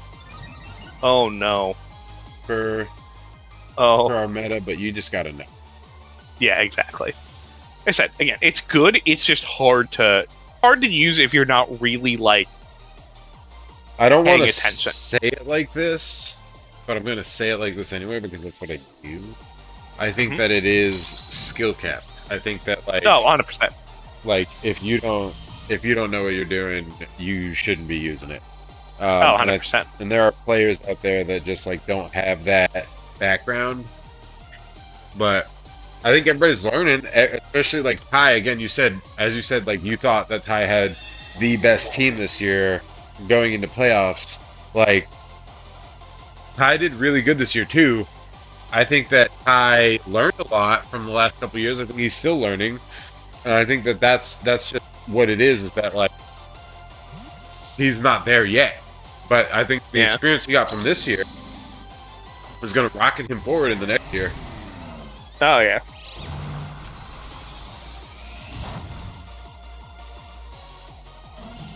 Oh, Brendan. Oh, buddy. Yeah, it's just item set, defensive play. It's not even good defensive play, unfortunately. We just keep letting things happen around us that, like, we have 1 turn left in Trick Room. We don't send out we don't have 2 protect Pokemon out. We're instead going on the offensive, and it's like, duh. You have to get 1 turn off on this +3 King Gambit that is Terra Dark before it gets put to sleep with Yawn. So you know it's switching out. But you know for a fact that your opponent's got a Pokemon that is famous for clicking Expanding Force. And so you send in Indeedee, and then you lose your I assume bulky Dunsparce and lose half the health on your Indeedee because you sent out the Indeedee and didn't bring out. You didn't have Pokemon that have Protect. You didn't have Protect on the Dunsparce either. So it's just taking a lot of damage. It's just like it's free damage, exactly. Yeah, I think that Brendan did just play this game really defensively. I still don't understand why we burned the Rotom. I think maybe it was, and it's really costing him. It's really costing him. Although in the moment that we were discussing, I don't know why you would switch out Rotom Wash in that matchup, but yeah, I don't think I wouldn't have either.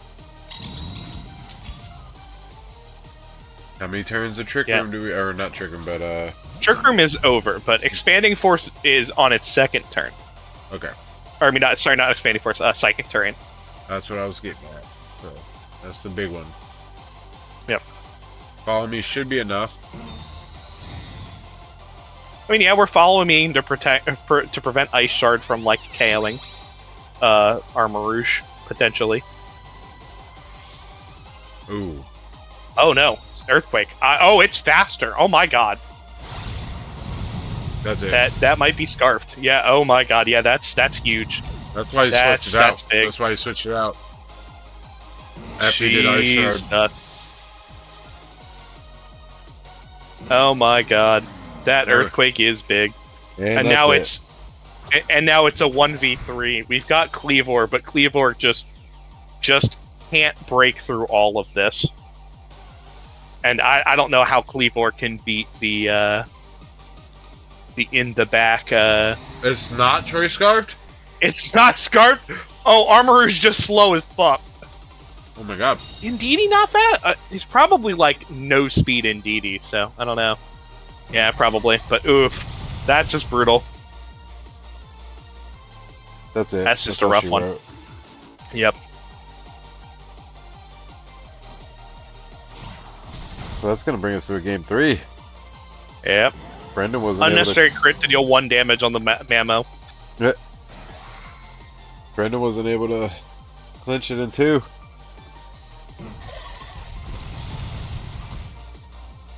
Yep.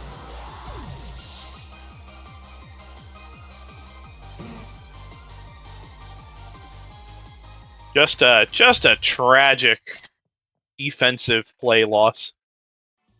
And that's really what it was the defense play. Yeah. We're gonna have to skip ahead here. It looks like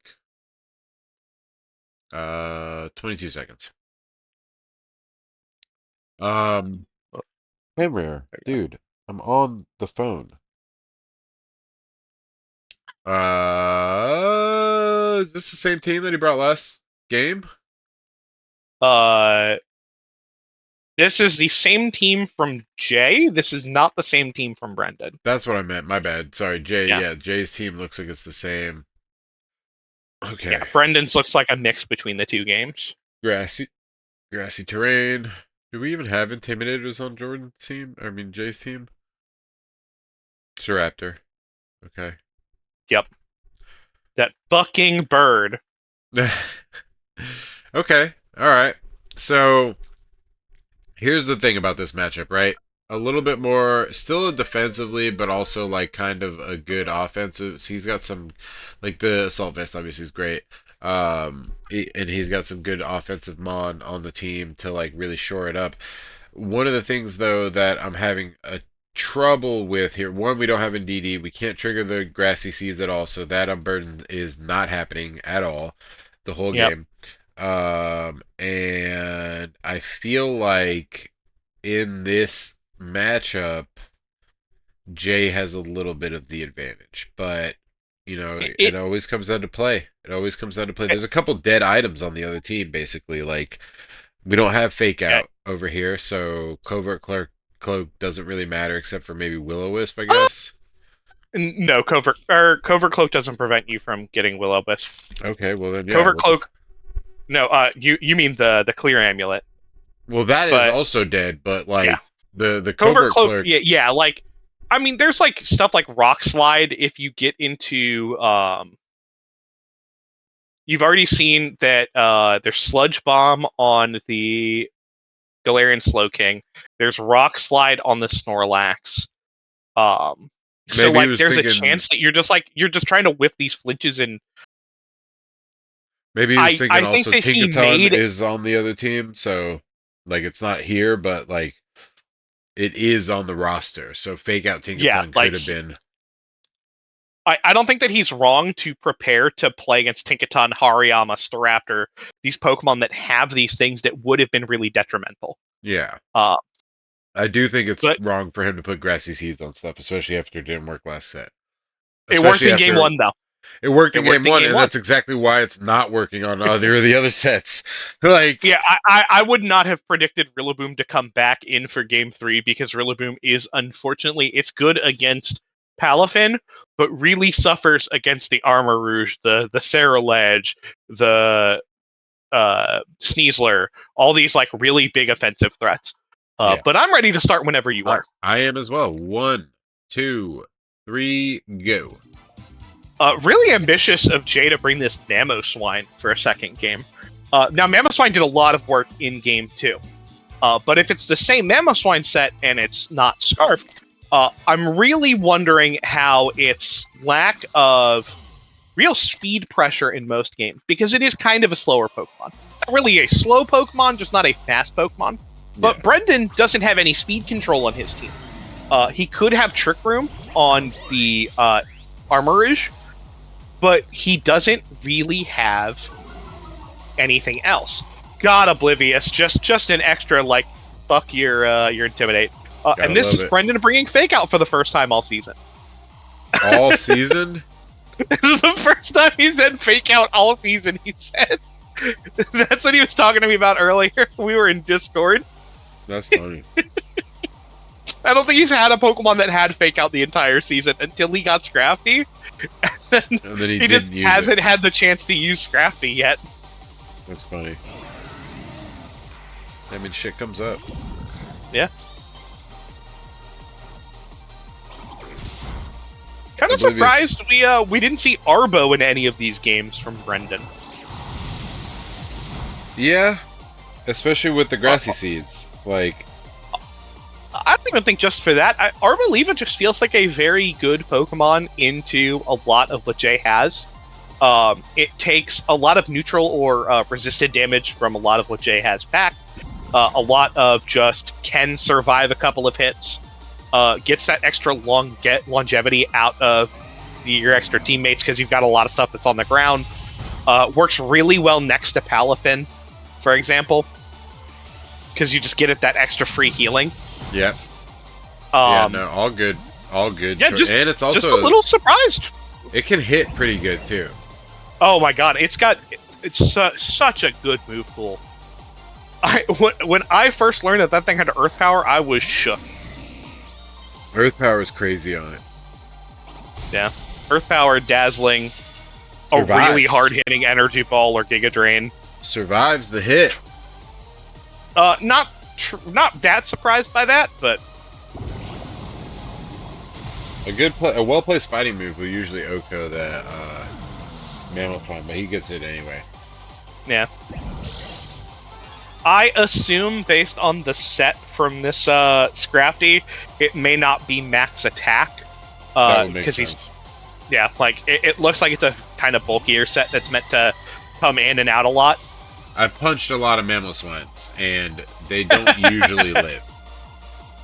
You know, I can say, honestly, I've never punched a Mamoswine, mostly because Pokemon aren't real and I can't touch them. Okay. Fucking dickhead. No, but I've hit a lot of Mamoswine with fighting moves in the past, and I've rarely seen one survive that didn't have, like, for whatever reason. Man, that is some solid damage. Trick Room goes that up. Is some solid damage. Well, and funny enough, like, this is a good Trick Room, but it's not as good of a Trick Room as any of the other Trick Rooms we've seen, because Brendan has a very slow team. Yeah. Like, outside of speed advantage. Outside of Palafin and Sneasler, most of his Pokemon pretty fucking slow. And he can Aqua Jet. Like, he can do other things that have priority now, because neither of them has the Indeedee right now. Yep.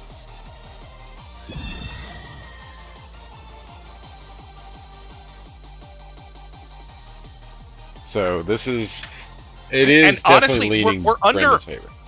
Yeah, we're under offensive pressure from the Hatterene, but it doesn't have the Psychic Terrain up, so the spread damage that it can do is not minimal, but still relatively low compared to what it's normally doing. Well, if he's not going to Terra that Scrafty, it still dies to a Dazzle Gleam.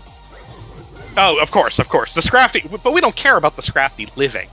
We got a lot of value out of the Scrafty. God, we've put so much damage on both these Pokemon that are out on Jay's side. Just really, really good play so far from both players, honestly. I think that Jay is a little bit more on the ropes, though, considering like the HP differentials. Yeah, it's very much a Jay is playing well, but he is currently under a lot of pressure. He has two really good Pokemon out, but they are both kind of low. Excuse me. And again, we know we have hard hitting priority in the back end. So like any Pokemon that any Pokemon that is low in terms of HP, as we say, we just brought him out. We can just fucking hit that motherfucker. Like, we can just start picking off people one by one. We also know that we're not really under threat of needing to attack the Hatterene too much, because it'll only survive another 2 to 3 turns from its own life orb damage. Yeah. Gives us a little bit more free reign to target the other side. That's a good point. Didn't even think about that. Slack off huge. That's a big slack off, because we're taking less than 50%. Might even just have decided the game here. But that... Oh my god! Might even have decided the game here. Oh my god! That's huge. But we still have... There's still a lot more that can happen here. Both sides still have their Terra. God, that is a clutch survival. Yeah, now he knows he has slack off, so it's like he can't sucker punch it for the kill. He also knows that he's that Kingambit is faster than. Interesting. Okay. Interesting. I don't know if that's what I would have done. What would you have done? Sucker punch? I would have either like if I'm on Jay's side, I'm sucker punching. If I'm on Brendan's side, I'm attacking the Hatterene, and then attacking the Kingambit with the Belly Bolt, because you know that the Belly Bolt outspeeds in Trick Room. Okay. Either you take okay damage from a Sucker Punch, or... I mean, there's technically a punish in that you could just get Sucker Punch, Dazzling Gleamed, and you do lose both Pokemon there, but you've done so much damage and the Hatterene still goes down. It's still worth it. Yeah.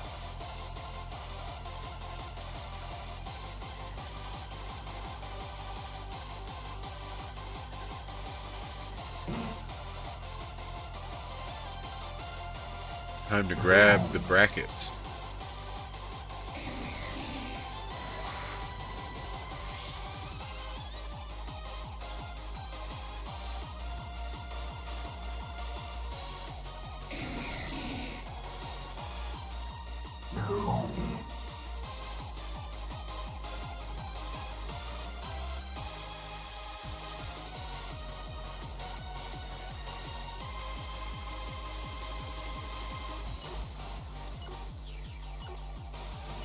Alright.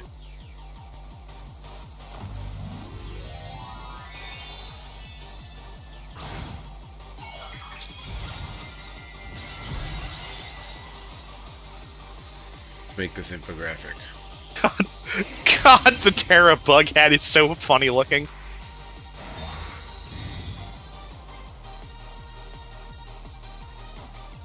Champion's hat.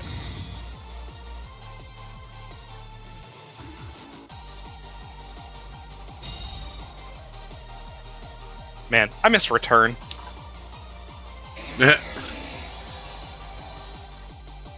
It was a great move. Don't we still have, what's it called? The other one? Oh no! Oh no! Jay! Jay! No! Oh my god, that is disastrous. What'd I miss? I missed Jay, whatever play you I talked think, about. forgot what turn in Trick Room it was. Forgot that Trick Room was still up and ended his own Trick Room. With the turn that he parried the Galarian Slowking there. So Trick Room is down. Brendan has speed advantage currently. And because we Terra bugged, without Trick Room up, we're dead to the X Scissor. Or the Stone Axe. That's brutal. I think that was brutal. yeah, that was the clincher there.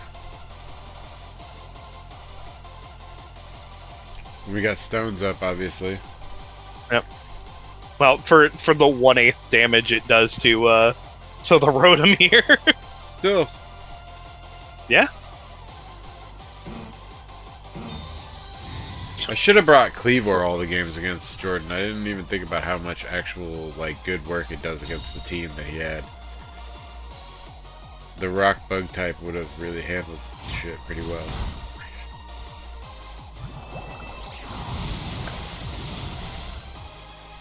Yeah, Reese, I don't know that I disagree with you there on that one. That Terra was disastrous. It might be one of the worst turns that we've seen in playoffs, unfortunately. And it was played. And it sucks because the rest of the game has been really good, really interesting. If he had chosen an offensive move there on that last turn instead. Well, no, I don't think that there was... So there was nothing that he really gains from attacking on that. But he basically just wastes any chance of setup, wastes any, like, thing, and he wastes his Terra. Because that's the thing, is that it would be one thing if he was like, oh, I'm gonna survive something. But he's staring down this Palafin that is probably water attacking you, or a Cleavor who does neutral damage at best. And we still haven't Terra'd on Brendan's side. Correct. Just no real reason to. He has not had a bad type matchup on the field yet. Well, he had an electric type there, but not that big a deal. Yeah. He knew that he was faster. Yeah. Not gonna get the paralysis. You're too late now. Nope. It's over. This is over. Obviously, we can see. Yeah. That. Just like a very clean game from Jay. That I think is the only time I can honestly say that was a bad play. It just sucks because like that is like a probably decent Terra type in this matchup, because defensively it does kind of answer a lot of what he would normally do to deal super effective damage to you. I just think that this team comp specifically that Brendan had just didn't play well into that bug Terra. That bug Terra was just painful, unfortunately. Yeah. But still a really good set. Excellent. Just really good. I think an excellent set. And that brings us to the final set of the night. So, as you guys all know, this is the OG's Champs battle that we talked about that would happen, and here it is. We're at it now. It is on, and this is gonna be what you see. Oh my God, are you kidding me? File unreadable. Okay, I gotta upload 2 more matches. Yeah, so anyway, this is Zach versus Aris. We're gonna have to skip forward because of the nature of how Zach records his matches. That will be 30 seconds. All right, I'm ready whenever. All right. Let me go in here. 1, 2, 3, go. Okay, 3 and 1.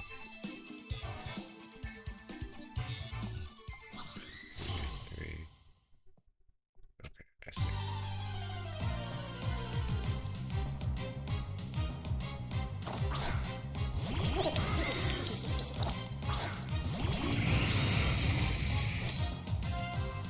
Murkrow. Such a great My Pokemon. favorite prankster Pokemon.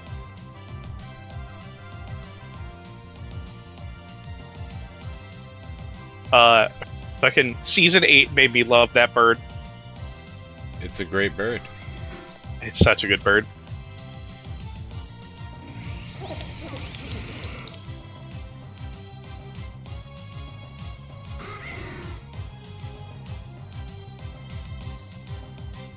Start working on uploading our content. Woo!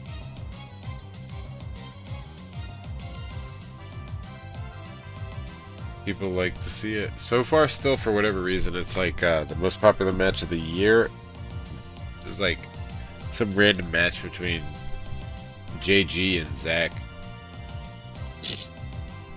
Whack. It's got like 400 views.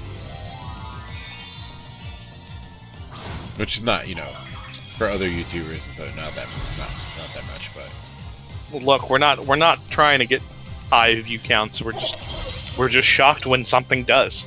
Yeah. I'm still shocked that one of my games is one of the top ones. I think all time. I think yours is still like that one is still like 500 or 600 views. Like it's up there. Don't know why, but it is.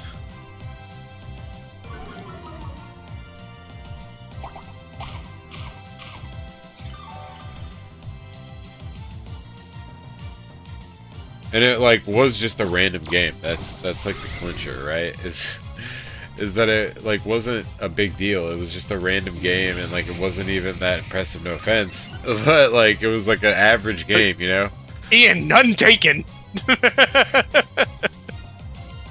It was just like a totally average game that happened, and everybody fucking had fun with it, but like it got so many fucking views.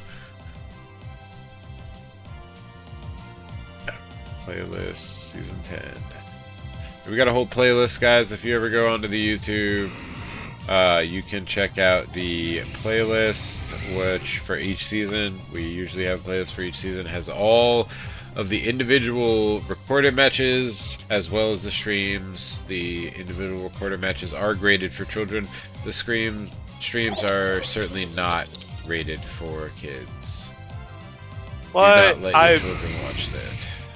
I would never, ever do or say anything that would make it so that these streams would not be rated E for everyone. Well, I definitely can be trusted to have a team combination of Espeon and Indeedee again. Yes, sir. I definitely didn't name them anything weird. Oh my god. So, yeah, you know, Bro, touchy... hold on, wait a minute. Oh wait, Tailwind's up. Duh.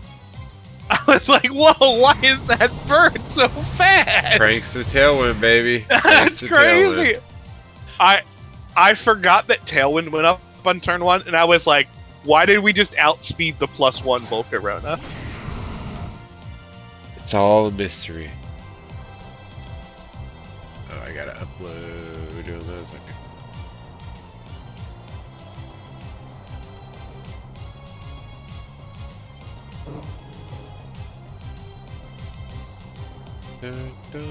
See, so this is a prime example of when we're talking about like pilots right now. The difference is that these are both like top caliber pilots. So what we're watching is like just a really high quality game between two extremely skilled players that also have a great deal of experience against each other's style. 7 championships between the two of them. It's just crazy. It's just crazy. Some people, you know, might take umbrage with. I'm not, you know, worried about it. But some people might be like, why are these people winning all the time? Clearly the lists are biased. But it's like, it's actually not possible. They actually just do better. Like, they don't fall to pressure. They don't forfeit games. Zach falls to pressure sometimes. Reese very rarely ever exhibits any sort of pressure from the season. He takes it very casually. Now, he tries hard, you know what I mean? He plays well, obviously, but... He's just better. Yeah, he's just quite literally better. It's that simple. I don't have a better way to put it. Like... Sorry, guys. He's just better than we are. He's a better player. He's a better pilot. Yep. Like, you know, you're talking about, you know, card games, right? Like, you go in, you play. There's some people that play longer, play more, have played more, have better game experience in pressure situations, and they will play better. They just will. It doesn't matter how good your deck is or how much you've learned it or how good your team is. Exactly. Like, they're going to play better than you, and you might make a mistake still, and they're less likely to make a mistake. That's how I feel against Brian. Brian is a better player than I am in card games, and yet somehow I think like our tournament like record, I am like favored because Brian will make some stupid mistake. It's just funny because you guys are just like, because his guard is down, right? Like, he's playing a friend, Yep. right? Like, his Yep. guard's a little down, and And, you know, he makes some more mistakes.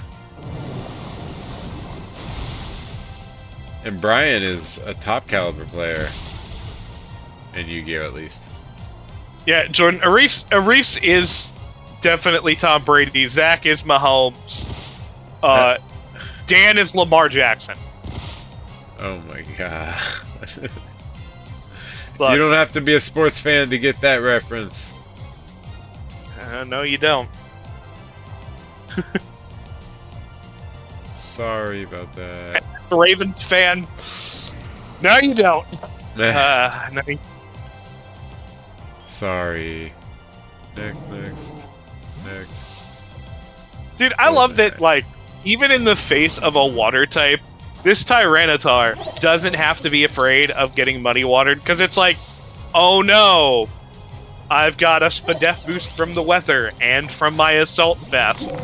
I'm not gonna die to this. It's just insane. Yay. Just Yeah. insane. Basically makes that water type like not it's times 2 effective, but it like he cut the times 2 in half with the assault vest, and then he cuts it in half again basically with the sand boost. Like it's crazy. I mean, He basically resists it at that point. Kind of, yeah. Kind of, yeah. And Jordan says he's Aaron Rodgers, unfortunately.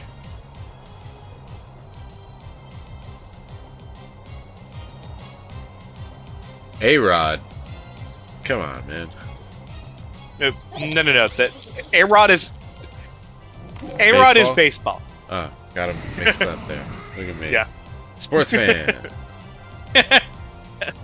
Yeah, I'm probably what the hell's his name? I'm Kirk Cousins. Oh my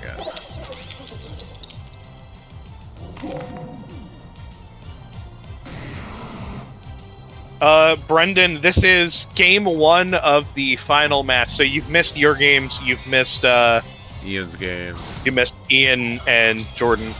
So yeah, it's just Zach versus Reese. Jordan, no, it's not. Kirk Cousins. I'm Kirk Cousins, but I'm not nearly as good at getting the bag. You know, I haven't stolen, you know, hundreds of millions of dollars to go 8-8. You know, Stolen. bro, that man is overpaid for his stats. One playoff win. You hear that? You hear that? He's saying you're stolen, buddy. You got to get on the stream and defend yourself. I called myself Kirk Cousins. What? I'm trying. Everyone makes fun of Kirk Cousins for. I'm trying to get him on the stream. Shows up in chat. I'd like to join your voice channel. God, that'd be funny. Who are you? Yo, Who are you to talk about me? Yo, Aris, that's cute. I like that. I like that, Hayes. Hold up there, buddy. That's cute. That was good. That's the champion difference. That's that champion difference. Ooh. Yeah. That hurt. We got him. Got him, boys.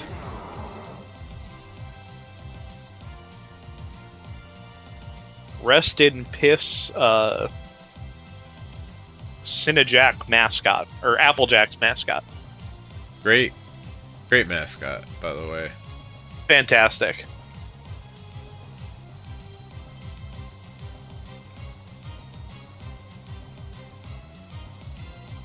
Man, I wish Goldengo was like more viable in like an in-game playthrough. Like it's just so hard to get all the coins because you actually have to reset over multiple days to get them.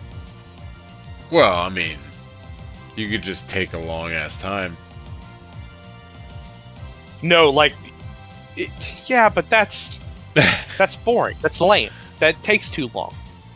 I mean, I you agree. know me. I did get Goldengo before the end of my game, when I first played it through, but like not in a way that I wanted to use it. I just was like, my whole thing was like, I was like exploring a shit ton. So I would like go everywhere all the time to like, and I would find mad of obviously of the Goldangos. So like Brendan, it took you like actual time to find all the coins. I remember. I was in the voice chat with you when you did it. I was there. Don't quote the old magic to me, witch. I was there when it was written.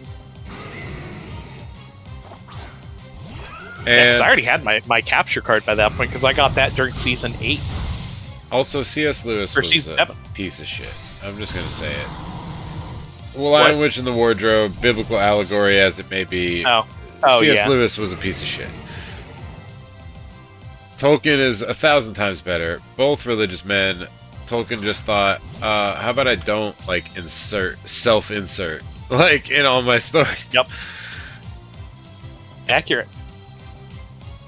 Brendan, you can get it in one sitting, but you have to do a date reset because it's not guaranteed that there are 999 coins on the map. Because the chest gives random amounts, and the max is 50. Oof. And I can tell you that because I've tried. Coming from experience, I once reset my game 10,000 plus times to get a shiny Ho-Oh in Heart Gold Soul Silver, and you know I gave it away. I guess I had some fun with it, but like there was no real point. The IVs were randomized when I transferred it over. They were all shit.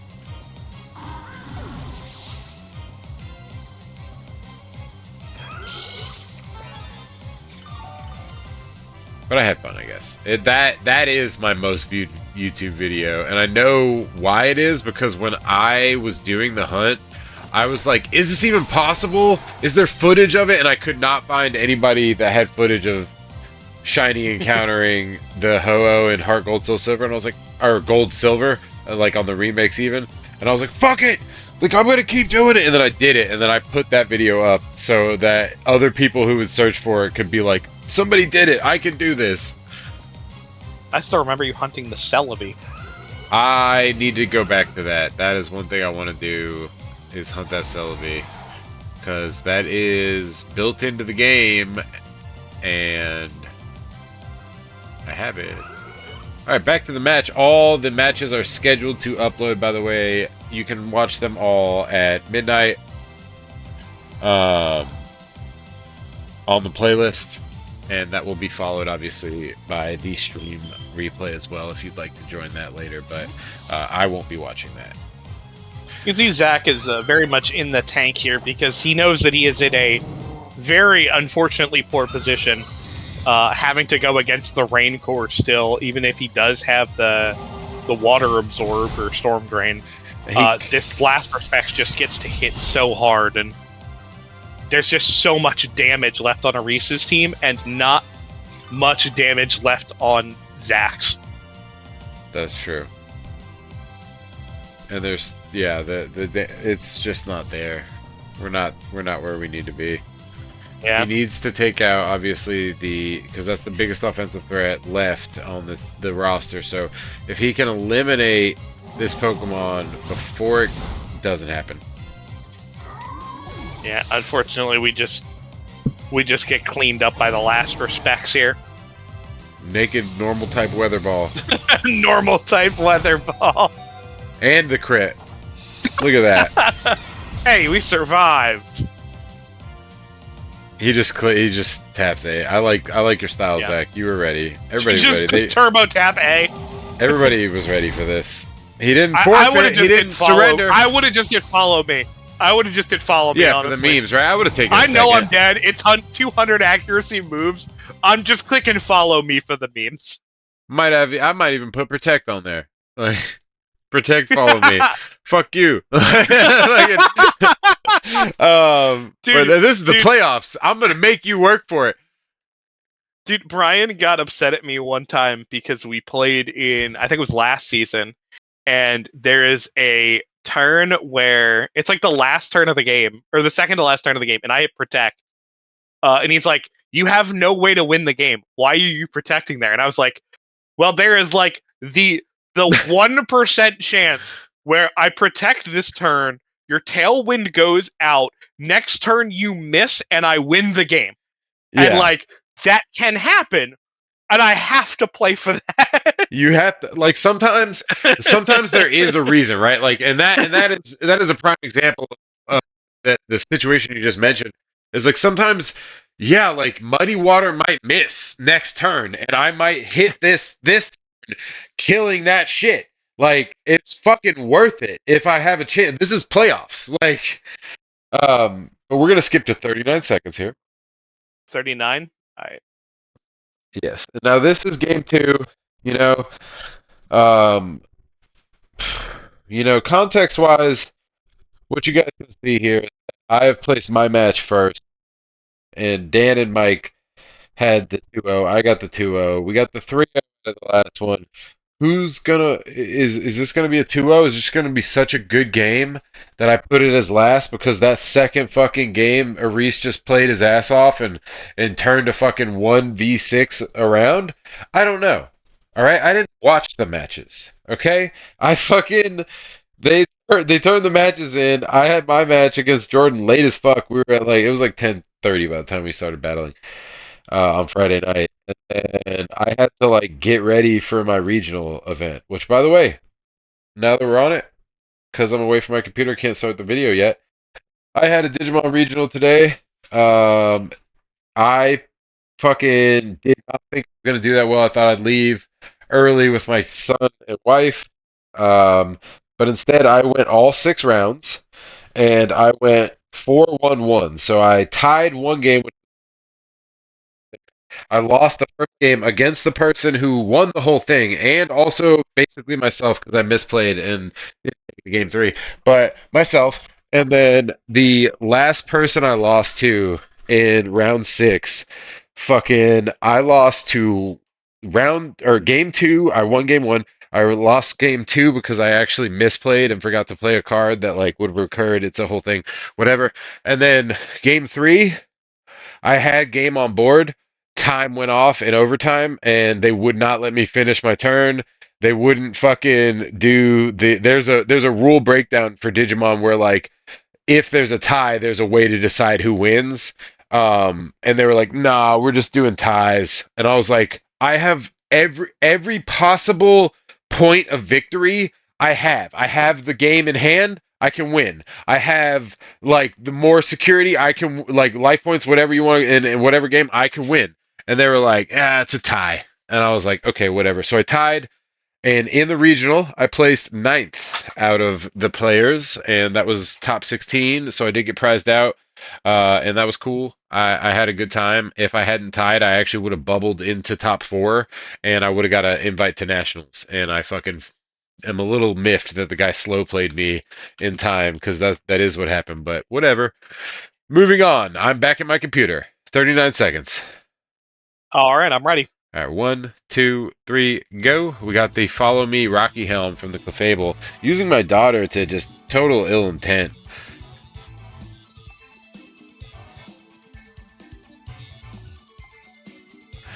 This is game 2. Yeah, you guys really went at it this week.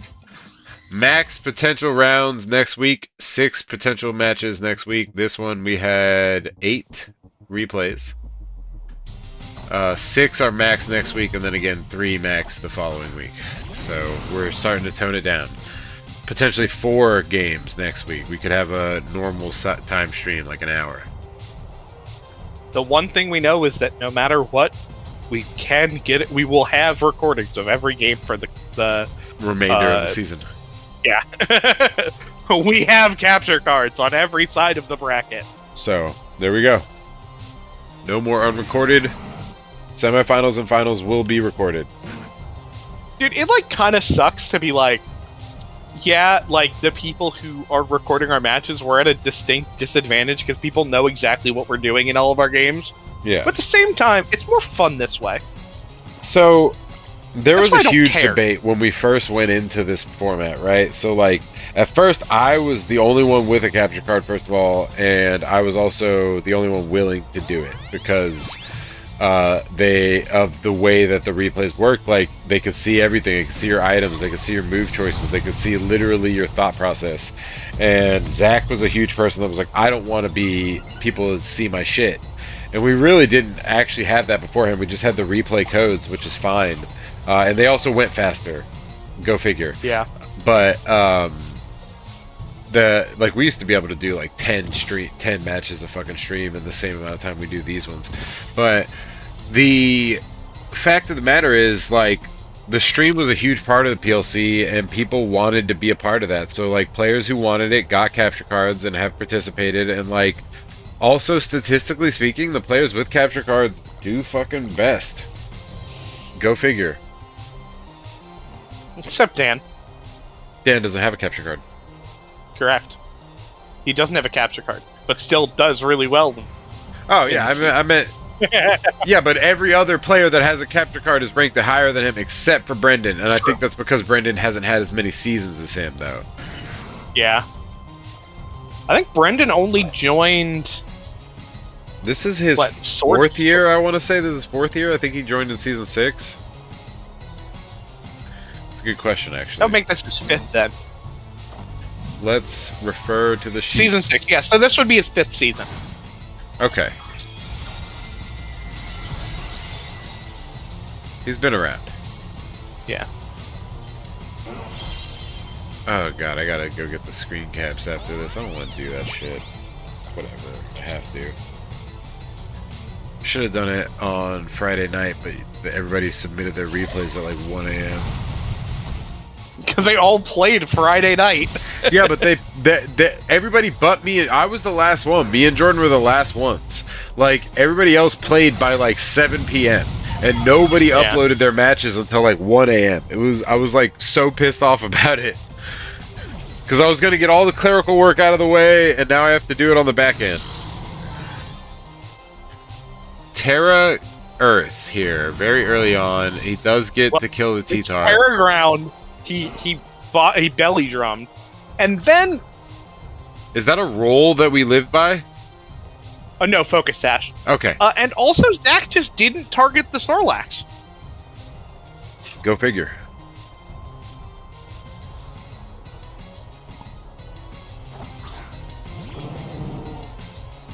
Should have been taking screenshots of the whatever. Whatever. I have their. I'll do what I want. I have their trainer cards. I think we all posted in the chat. Screenshots and results.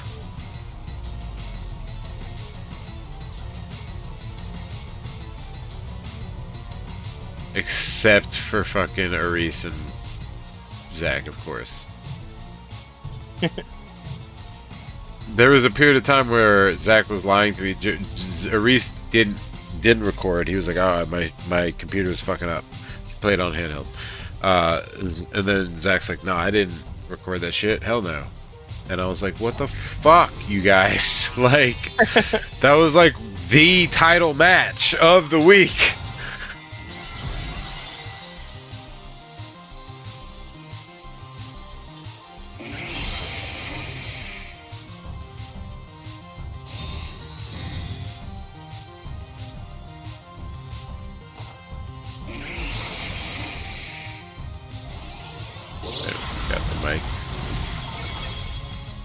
Brendan and Jay. All the stupid ass clerical work.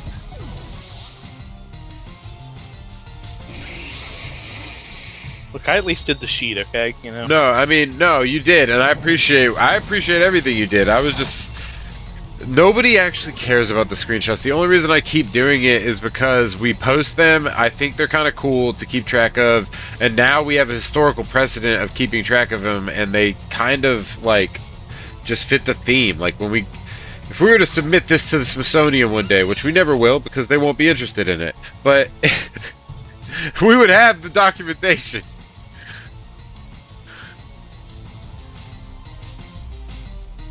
10. That's fine. I did mine at 10:30, bro. You still could have submitted. This shit was uploaded at 1 a.m.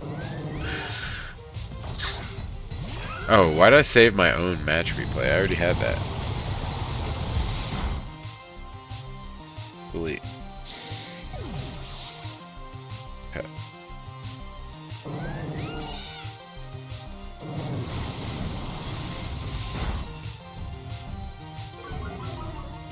Oof.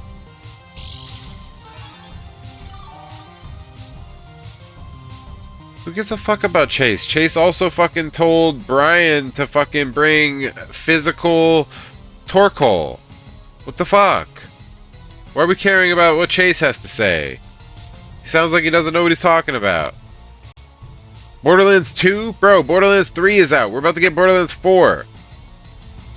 Borderlands 2 was goated though. That was a good one. I'll give you that one.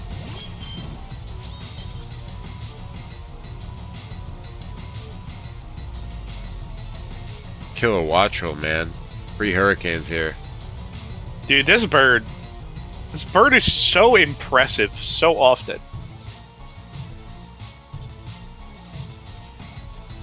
I should have kept it on my team. That was a huge help for me.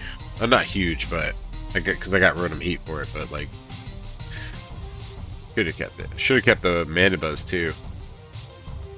Dude, I'm so fucking mad about this fucking Staraptor. Took 8 fucking years to get it on my fucking team. Didn't even bring it the last fucking game. Why the fuck would I? That's the one thing I do appreciate. Actually, I do need to take that screenshot too. I appreciate the final team screenshots, like when you get the first team and the final team like matched up together on the picture. It's just like, it's just great. Come on, bro. Man, I wish I could see the original fucking team that I had from when I took it over. I'm pretty sure I have that.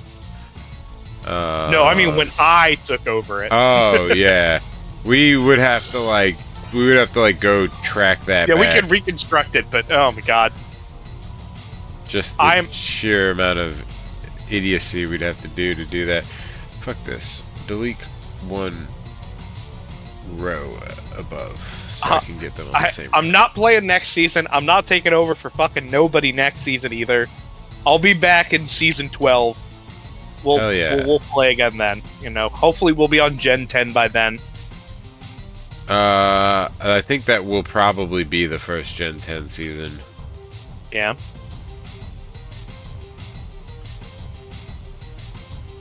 Season 10, we're gonna do season 10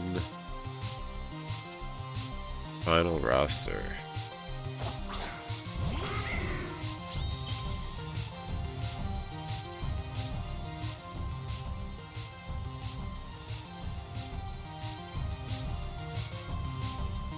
Save. And then let me also make a copy of that for, I think I have a screenshots folder.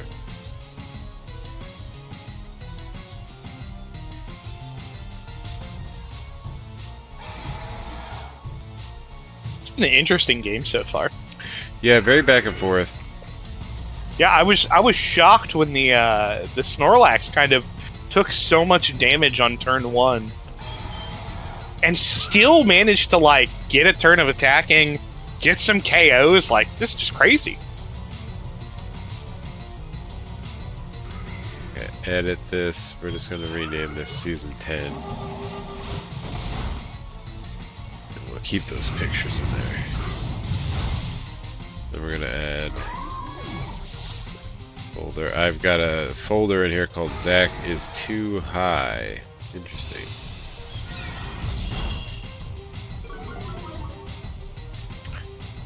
Rosters. Jordan, if you're still watching, I'm pretty sure you said you took a screenshot of the original rosters from draft. If you did, if you could get me that screenshot, that was the one I did not grab. I would greatly appreciate it if you can.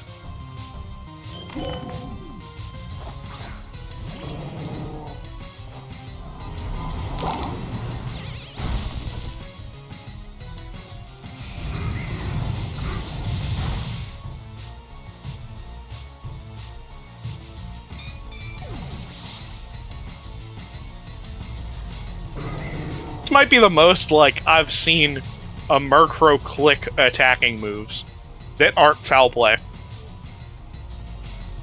Murkrow can slap still. People forget that it was originally a stage just like that was it. It was meant to be a final Pokemon. Like, What do you? Hold on a second. I know. I played with this mon for I'm an not talking entire about season. you. I'm saying people. Oh, I'm saying fair. people forget. Yeah, I'm just like, man, I'm so used to like, yeah, you know, you're gonna click like a lot of foul plays and maybe some brave birds, but you're gonna click your tailwinds, you're gonna click some other support move a lot. And we did get to see some really cute plays from a recent game one. That haze to reset the good as gold drops on Goldango, insanely clutch, insanely smart. Very good combination that now everybody has to be aware of going up against him if they play him again, if he clinches his victory here. Like, everybody take note. He can haze his own fucking loss. Oh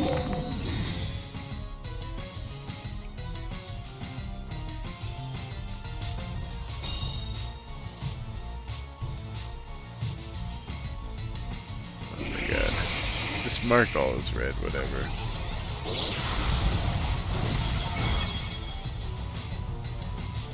God damn it.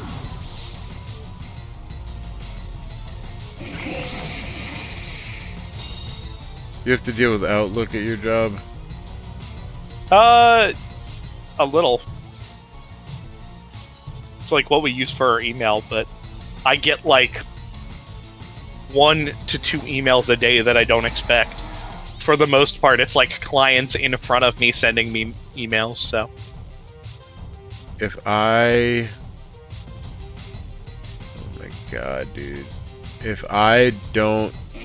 Like, if I'm not on Teams actively, I'll fucking get... just emails that I miss messages on Teams. So, like, I have 3 days off a week. So I come back in the morning and I just have like 99 emails because I wasn't. I'm pretty sure there's a way to turn off your notifications to your email from Teams in Teams itself. There is, but they want us to keep them on. So Damn, that sucks. yeah, yeah. So it's not like I don't want to do that.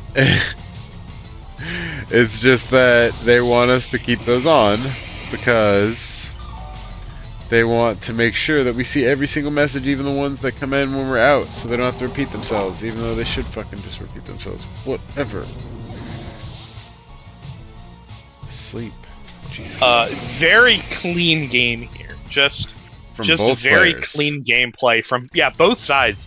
I just the Volcarona just was able to do so much work in the late game, having a threatening Pokemon like Volcarona alongside the Houndstone in the late game, and then not allowing Aris to like get the raid set up again to lose speed advantage. That even though the Basket Legion would normally be this huge decision maker, he was able to keep it from being this problem for the game. Just good game, boys. So you know, this was a good pick for the last one. Yeah, we're all tied up now. And, I mean, again, champions, like former champions. Now, this game is the longest. I don't know if it's because they didn't turn off the recording at the end, which has happened in the past. 1 minute and 6 seconds is going to be the timestamp. Christ. Yeah. Minute and 6 seconds. So we do see a little bit of a different team from Arisa's side. Also, Philip, why'd you give him the mouse hold? He didn't need it, bro. Like, I know you were endorsing him, but like, come on, man. He's got 4 championships. No offense, Aris, but like, he didn't need the help. Like, this is crazy. This is a crazy team. Like, and that mouse hold can do support and offense very well. So, whatever. Yep. Let's see who wins this one. They both have really good teams. I also like the item spread. Over here, we see defensive and offensive options. This is clearly Magic Guard, Clefable. for the life orb damage, which is pretty Yep. clutch. So let's see how it goes. You ready? I'm ready. All right, 1, 2, 3, go.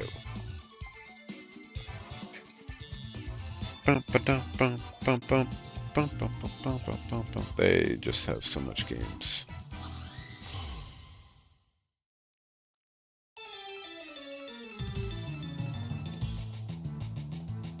I see the length of the video, Yeah, and I'm just I'm wondering that's if it's crazy. if it's the whole thing, right? I'm not gonna say anything more than damn that's crazy. I don't think anything needs more to be said than damn that's crazy. Yo, this Clefable set's so fucking funny. That's crazy. It's a good That's what I set. expected when I saw the life orb, but damn. Yeah, that's what you And would no follow normally me, have. nothing. Yeah, that's what you would normally have on the offensive Clefable, like that, or the other one is I think Surf or Hydro Pump. I forget which one they use, but they basically like Clefable is just a great like elemental tank for damage if you are choosing to do the Magic Guard set.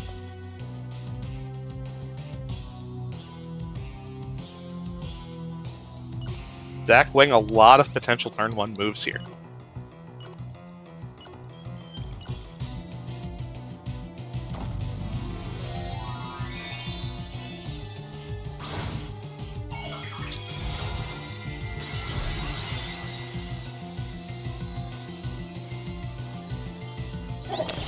I didn't check any of my fucking messages or emails today.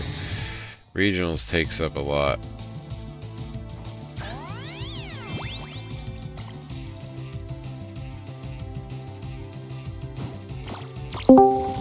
Who jumped in? Is this It's Zach. Zach? You at just the started last your match? third game. Oh, really? Oh, wow. Yep. We are on about 3 minutes 15 seconds. Oh, I'm not going to be able to catch it because I'm like just like walking in the door. Oh, okay. Well, that's fine. We were talking about how great play you guys had on that last game. Yeah, the Volcarona and the speed control against the Basque Legion with the Houndstone, not letting them reset up the rain was really clutch. Yeah. No, it was a downhill battle with the whole Snorlax thing, but kind of just like kept his Basque Legion handicapped, and that really kind of sealed the deal for him. We just started game 3. We've gone through the first turn where you protected on the offensive Clefable, which, by the way, really props on bringing the offensive Clefable to this game, because I think that's just a choice that I wouldn't have personally expected from you for this game. But I think that makes sense in this matchup to bring an offensive Clefable set, because he's not going to expect it to be, Yeah. I felt like I was attacking more than following me, so I was like, well, if we're just going to attack with it, let's really attack with it. There we Aries, go. I'm not going to lie, Bullet against seed. your team, I'm bringing all Terra Water and Terra Normal. I am existing in a plane of I don't want to die to make it rain, and I don't want to die to Basque Legion. So If I die to something else, that's fine. I probably Sure. accounted for that. I just really don't want to die to the big hitter. Literally everything on my team almost had Terra Water. Almost. Aris, I considered the bullet seed on the mouse hole, but wide lens has a greater chance of success for pop bomb than loaded dice. So I went for the seed, but obviously I lost my match, so who am I to talk? But I went for the seed bomb over the bullet seed so that wide lens would do better for the situation on the pop bomb. But again, it didn't end up coming up in my game. But I just felt like that guaranteed 80 damage versus like if you have wide lens on. I mean, if you have rolling dice, you're guaranteed to hit 4 of the pop bombs, but you're not guaranteed to hit the 10. Whereas like you have a higher percentage chance to hit all 10 with wide lens, even though you could miss at like 4, which you saw earlier where I did miss at 4, and that gave Jordan the win basically. Yeah, it can happen. Okay. All right, so we're gonna Quiver Dance, Terra Water. I think was what we just did. Yeah, Quiver Dance, and it looks like Protect, maybe? Yeah, Protect. Withdraws the mouse hold. Como. Terra Water. What, Aris, you don't want your mouse hold to get burned? That's crazy! Why wouldn't you want to proc Flame Body? We always proc Flame Body here. Come on. You were not here earlier when Ian managed to not Flame Body. Like, Oh yeah, I remember that. Yeah. Yeah, I just Yeah, I fucking remember dodged Flame Body by 6 hits, and then dodged it again like the next game, a couple hits. Like, just did not get hit by Flame Body, which would have been huge if I did get hit. But I mean, he won anyway. Whatever. We got no. All right, so we neutralized the Quiver Dance speed boost. I say this every time you play games, but God, you're playing the fucking Polytoad so damn well. This is his first time to be able to even have access to it, because like, he hasn't ever. He's clicked Icy Winds so many times, and it's always the correct play to be clicking these Icy Winds. He's playing around these switches really well. He's playing into Protects really well. He's neutralizing any speed advantage that Zach has been gaining from these Quiver Dances. It's crazy. It's good. Crazy good work. God damn.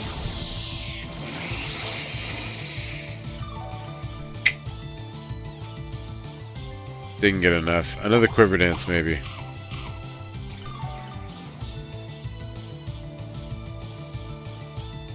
I kind of expected that the Volcarona wasn't going to kill the Polytoad Now we're after at a one Quiver Dance. Yeah, now we're at a, After turn 1. now we're at a Or after game disadvantage here. 2. Yeah, now we're just slower. But that Polytoad. clear smog. Oh, Huge. shit. Huge clear smog. So the Quiver Dance no longer matters. We got the one hit off with Triggered Rain. we're fine with felt that. like Yeah. I felt like whatever Como is coming in to do, it's probably trying to boost. So I'm just like, I'll just hit it. I'll hit it with something's getting hit. You were not incorrect.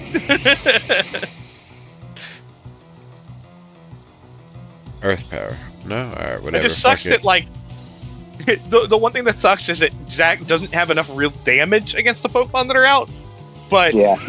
just neutralizing what he wanted to do there is just huge. Just huge. We want to haze our Just special a- defense attack, or special a double attack switch. boost. Interesting.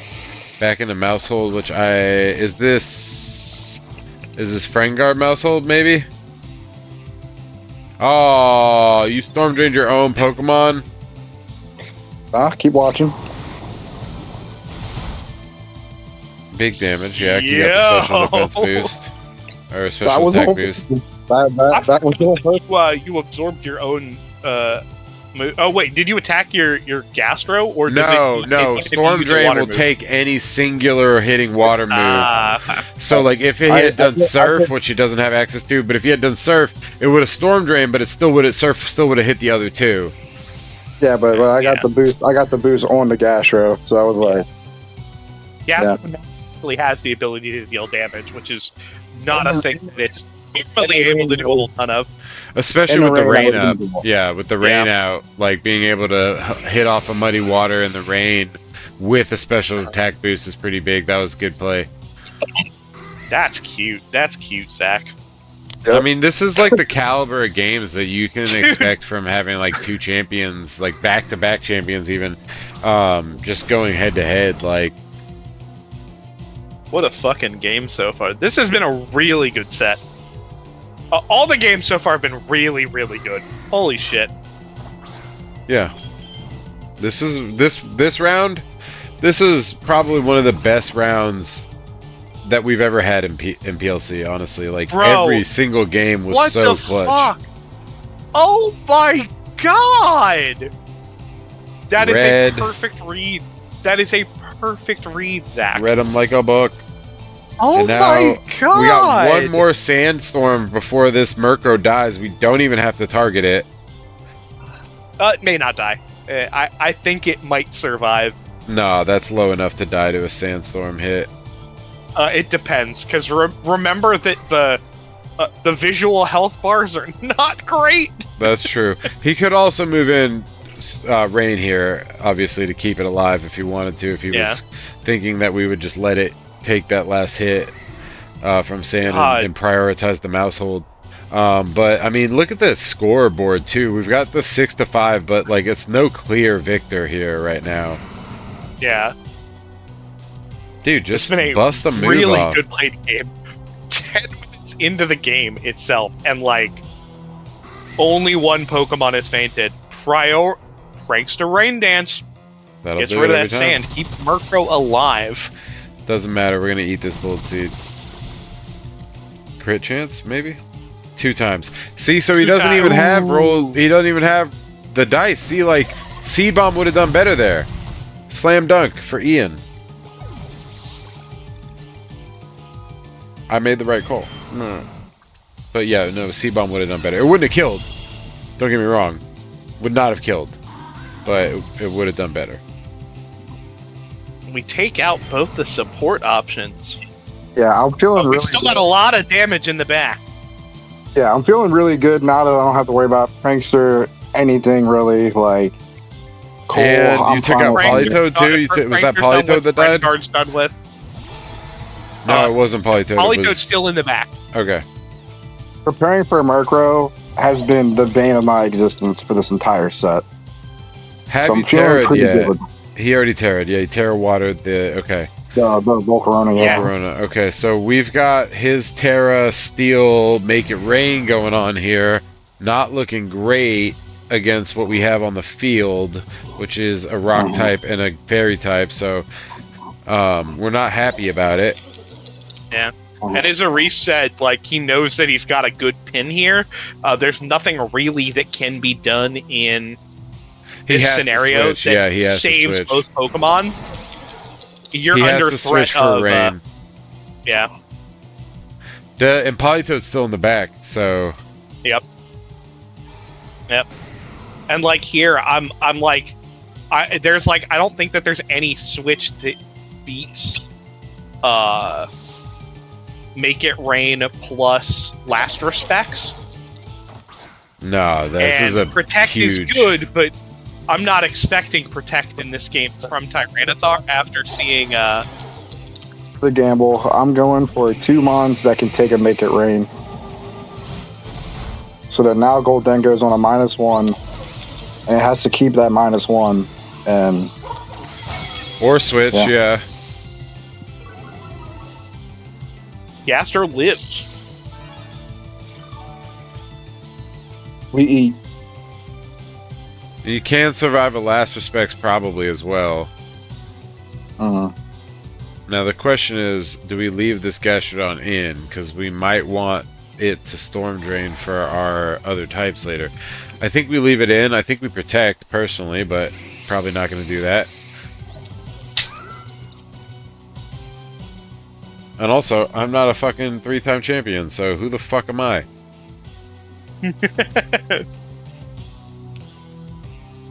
I'm a no-time champion. I'm a fucking 3-time finalist. That's what I am. Fucking always the bridesmaid, never the bride. Bro, I barely make fucking playoffs. I would be interested to I'm just see getting you fine. actually having the ability to draft a team and see how you would do. You know what I mean? Like, I know you're not playing next year, and I'm not asking you to. I'm just saying that, like, I feel like the first year you showed up where you did draft your team, even after you got overwhelmed by work. By the way, you managed your work really well this year with your job, with all things considered, right? The only game that I had to forfeit was because I was not just working a lot, but also very sick. Yeah, and Like, I think oh that my god. not asking you to play next year, not putting any sort of pressure on you. I just think that you would do way better if you drafted your own team, 1, and 2, played from the beginning. I think that you would make playoffs every year, and then I don't know what to say from that because I haven't seen you in playoffs. I did a much better job managing my schedule this year, but it was still not pleasant, ideal, and I don't want to force it. And last season, last season I drafted really poorly. I was very upset with my draft after I was done with it. Well, And talk I to Zach did very about poorly that. last season, which Talk to was Zach my about own that. fault. All 3 of his fucking championships started with teams that he said, I want to quit the team. I want to quit the league because I Anyway, feel like I draft. I'm checking out the mons Alright. that are left. I'm debating really hard about switching into Tyranitar to get the last respects off and attack the Hellspawn. But I'm just so in my own head about it. I'm just like, let me just make a safe play. I protect with the dog, you know, and just attack. See what happens. Yeah. Because he still has Politoed in the back. So here's the thing. The Rain has 2 more turns. Or this is 1 more turn, I think, after this. So the Rain is going to go down, and then he has to bring in the Politoed. So, like, if we can counter enough, we might be able to protect ourselves enough, be able to get that out. We might be able to secure the Rain staying down. But here's our conundrum. What do we do now? No, we don't do this. No. Oh, okay. Yeah, I just it's unfortunate that I don't think that there is a clean way for Rain to stay down, because Zach is down a Pokemon. He's down. I would have said we offensive switch pressure. in. I would have He's said we down on switch in speed. Clefable on that one, and then switch in That's Tyranitar. what I should have did. That is exactly what I should have did. But And that's what I was thinking about that. Unfortunately, I unfortunately was not thinking correctly. You know, it is what it is. I mean, and now you're trapped. So like, yeah. So okay. So you would have had that. You would have had that. The right play here would have been, even in the worst case scenario, I made this bad, bringing into T-Tar.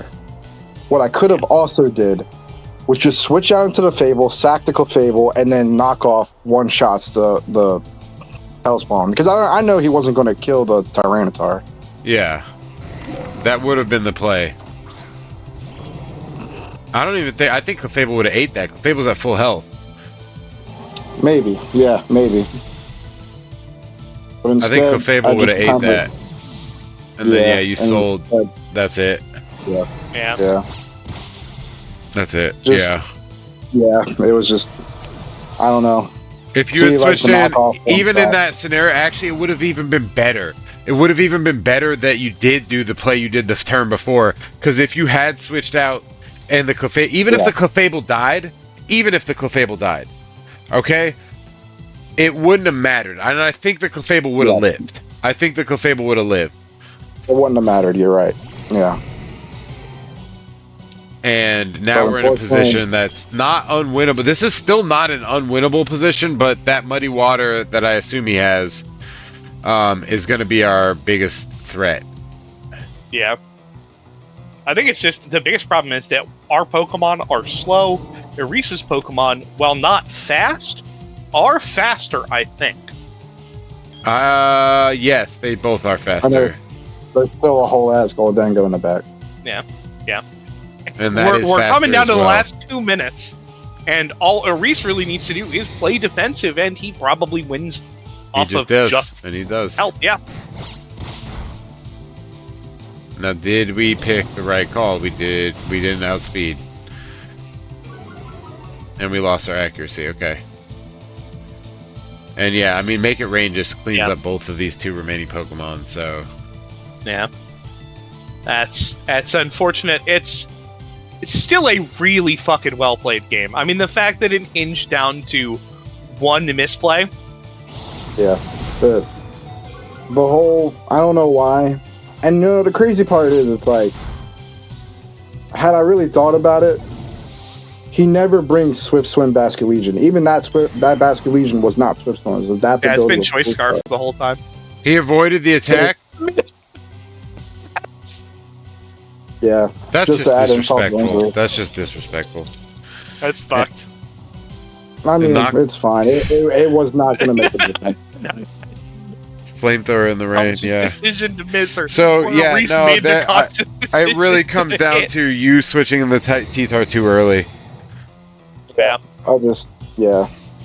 kind of But just good fucking game. This would have been an impressive, like, fucking finals matchup. It sucks that we got these quality of games, like that you two just played, at fucking top 8 instead of top 2. Hang on. Not even just them too. I think everybody this week, like, Yeah. played like really high caliber.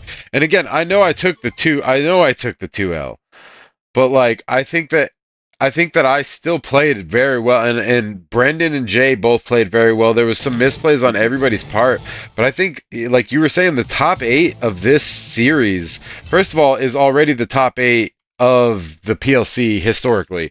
Brendan's actually a little bit lower ranked than I thought. He's not even in the top 8, which is crazy. But I think it's because of the number of seasons. And But genuinely, I think had I focused on last respecting the Basket Legion, like switching into T-Tar that turn and hitting it with the last respects, I think had I done that, he would have lacked offensive options to deal with the rest of my team. Like he yeah, would have had to go Bango, sure, but it's always at risk of taking a sand rush last respects, you know. exactly, And exactly. I think that really kind of sealed the deal for me. Like, If for sure that unfortunately, that one turn, and that's that. Unfortunately, one, that's the game we play. Two, hindsight's always 2020, right? Obviously, yeah, Yep. and then three, like you're talking about 4-time, 3-time, like this is there. You went 3 games. You missed an attack. This would have been a 1-0, and fucking, like, in general, just high caliber play. There's nothing to be ashamed of, I don't think, from anybody that played this week. Oh, Um, 100%.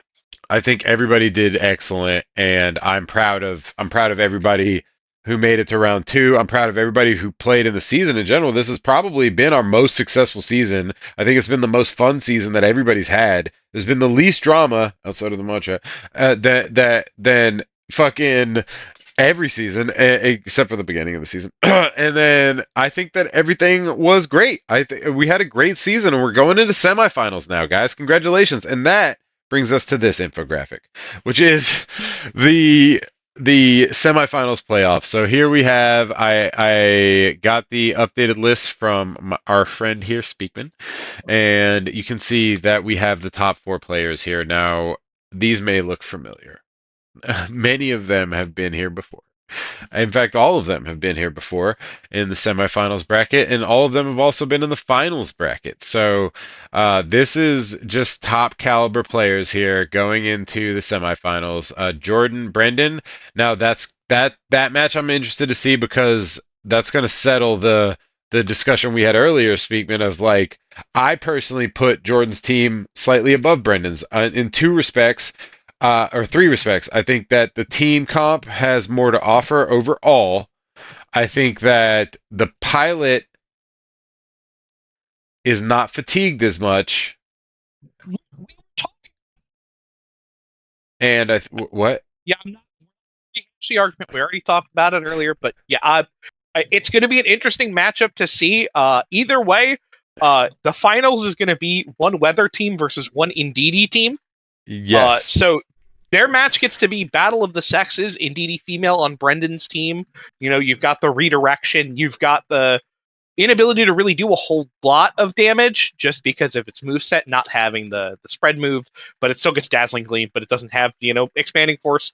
Meanwhile, Jordan's got the Indeedee male, it's got the expanding force already on it, but it's a lot less bulky, doesn't have the redirection. On top of that, you've got a lot of speed control options on Jordan's team, a lot less on Brendan's team, but Brendan has shown that he doesn't need the speed control options to necessarily win a game. Yeah. So it'll be really, really good. Lots of just really, really fun hard hitters on both sides. The matchup I don't want to see, no offense, is Jordan or Reese, because that would be 2 rain teams and an Indeedee team, kind of. You know what I mean? So they're both rain teams. I don't really want to see that. I want to see either Jordan Mike or Reese Brendan. You know what I mean? Like, I want to see something like that. Yeah. I think that a Reese Brendan. I think that Brendan's team leads into Reese's team very strongly. I want. I kind of want Jordan and Reese. I think their teams match up really funny. They do, but I that's do the thing. agree, It matches but- up funny, right? Like, fucking, yo, what's Like, up, no, like, Nelson? It's good to see you again, man. like funny in a good way. See, I think, like the Basket Legion on both ends of the spectrum are going to be very interesting in how they duke it out. Here's my I thing. Go ahead, Speakman. Sorry. I want more than anything, and this is not to shit on Jordan or Mike. I want to see an Reese Brendan finals again because I would like to see them play it out in finals after what happened in season 8, the bad taste that Brendan had in his mouth after losing to the timer. I want to see a Reese beat Brendan's fucking ass to the timer again. I think it'd be really fucking funny.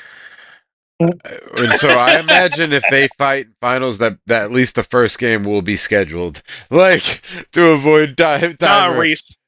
Um, Reese. Part of the game. Beat his ass with it. so I don't want to see. Here's my thing, and again, Aris knows this, and this is no offense to Aris. I don't think he takes it as offense. I don't want to see Aris in finals because I don't want a potential 5-time victory. It's bad optics. It's bad optics for incoming players. I He's would be. better than us. I would be. I think that Brendan's team matches up extremely well against Arise's team, so I think that if Brendan did play Arise, he has a potential to beat him. But like, he's so fatigued right now. I personally, if I had to pick, and this is based purely on just wanting another champion, I would want Brendan to win it just so that we could have another champion. But I would also be okay with Jordan or Mike winning it in this situation because they both kind of do deserve a second championship. I think they've been here long enough. I would say probably no offense, Jordan. I think that Mike deserves a second championship next, even though it would be back to back. I mean, after his performance in Evo and just in general, it would be amazing to see Mike beat his brother in semifinals again, and then win in finals again after doing so good in Evo. So like, if I had to pick an order. Technically, I would put Brendan at the top only because, and no, and this is no offense to Brendan, only because I want a new champion. Then I would put Mike next. Then I would put Jordan. Then I would put Aris, and that's no offense to Aris because I just don't think that 5 times somebody. So if Aris wins, okay, I just want everybody to listen to me real quick. If Aris wins, 2 players will have consumed 8 of the 10 games of the 10 seasons, and it's just not good optics. Okay, like it's 7 of not 9. it's not good It was even optics. worse at the end of season 8 when they had won 7 out of 8. I know. Okay, I know. And that's what I'm saying. Like we can't get new players if and then even though and again, no offense, Brendan, even though Brendan's complaints of some sort of favoritism in the back end have no merit, like it's really hard to argue when fucking Aris and Zach constantly winning. So I want somebody else to win. Like, I'm sorry. Like I don't You're gonna say this every season. yeah, I'm gonna say it every season until we have another 3rd-time champion, right? Like another 4th-time champion. I would have taken Zach as champion if he had beaten Aris. Like if it was Zach versus Mike here, I would have been like, okay, I could see Zach as champion because then he ties Aris, and that's kind of cool. I do like that rivalry between them. You know what I mean? If Zach had won that game. And then we move on to like Zach winning finals again. Like having 2 4-time champions feels better than like a 5 to 3-time champion, etc. And that would have just been cool for the tie up because I like that they're tied.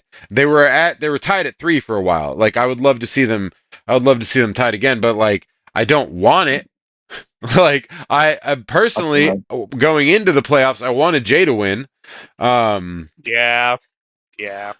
And that is unfortunate that he didn't. And then after him, I wanted me to win because I was like, fuck it, even though I had no willpower to do it. I was like, it'd be nice to win the championship that I host every year. But who wants to make their own trophy, right? Same thing as season 1. So semifinals looking pretty tight. I like it. I'm interested to see what happens. I think Brendan and Jordan have an insanely funny matchup against each other. And when we have the Battle of the Brothers again, and the Battle of the Brothers here actually has a really crazy matchup. There is super street. First of all, I think it's going 3 games no matter what. I mean, I And was so close. I was so close, man. It's bittersweet. It really sucks because it's just like that one play, man. It's gonna haunt me for the rest of my life. no, not the rest of your life. It haunts you for like a season. Like basically, it stops haunting you once we No, start the next season. no, no, no, no. But Hey, that's how I it made a be. misplay in game 2 of round 6 at the regionals today, and it cost me a tie in round 6. So you know, it's not gonna haunt me though. I fucking still did really good. I placed top 10. So I'm not too sad about it. So let's just small victories, right? And one of the small victories that we now get to join Speakman in is that we're free. We can play any other Yeah. game that we want to play. We Oh, we're done. we can do whatever we want now. Like we're done. So congratulations to everybody that won. I'm super proud of you guys, and I can't wait to see your semifinals matches. I'll probably see them on Friday, I assume. And then we will catch you guys next week for the semifinals. I would like to thank Speakman for joining us today. Always a pleasure. And Zach, thank you so much for coming in and commentating that last match. It was a pleasure to have you. You did great. Yeah, man. Thanks.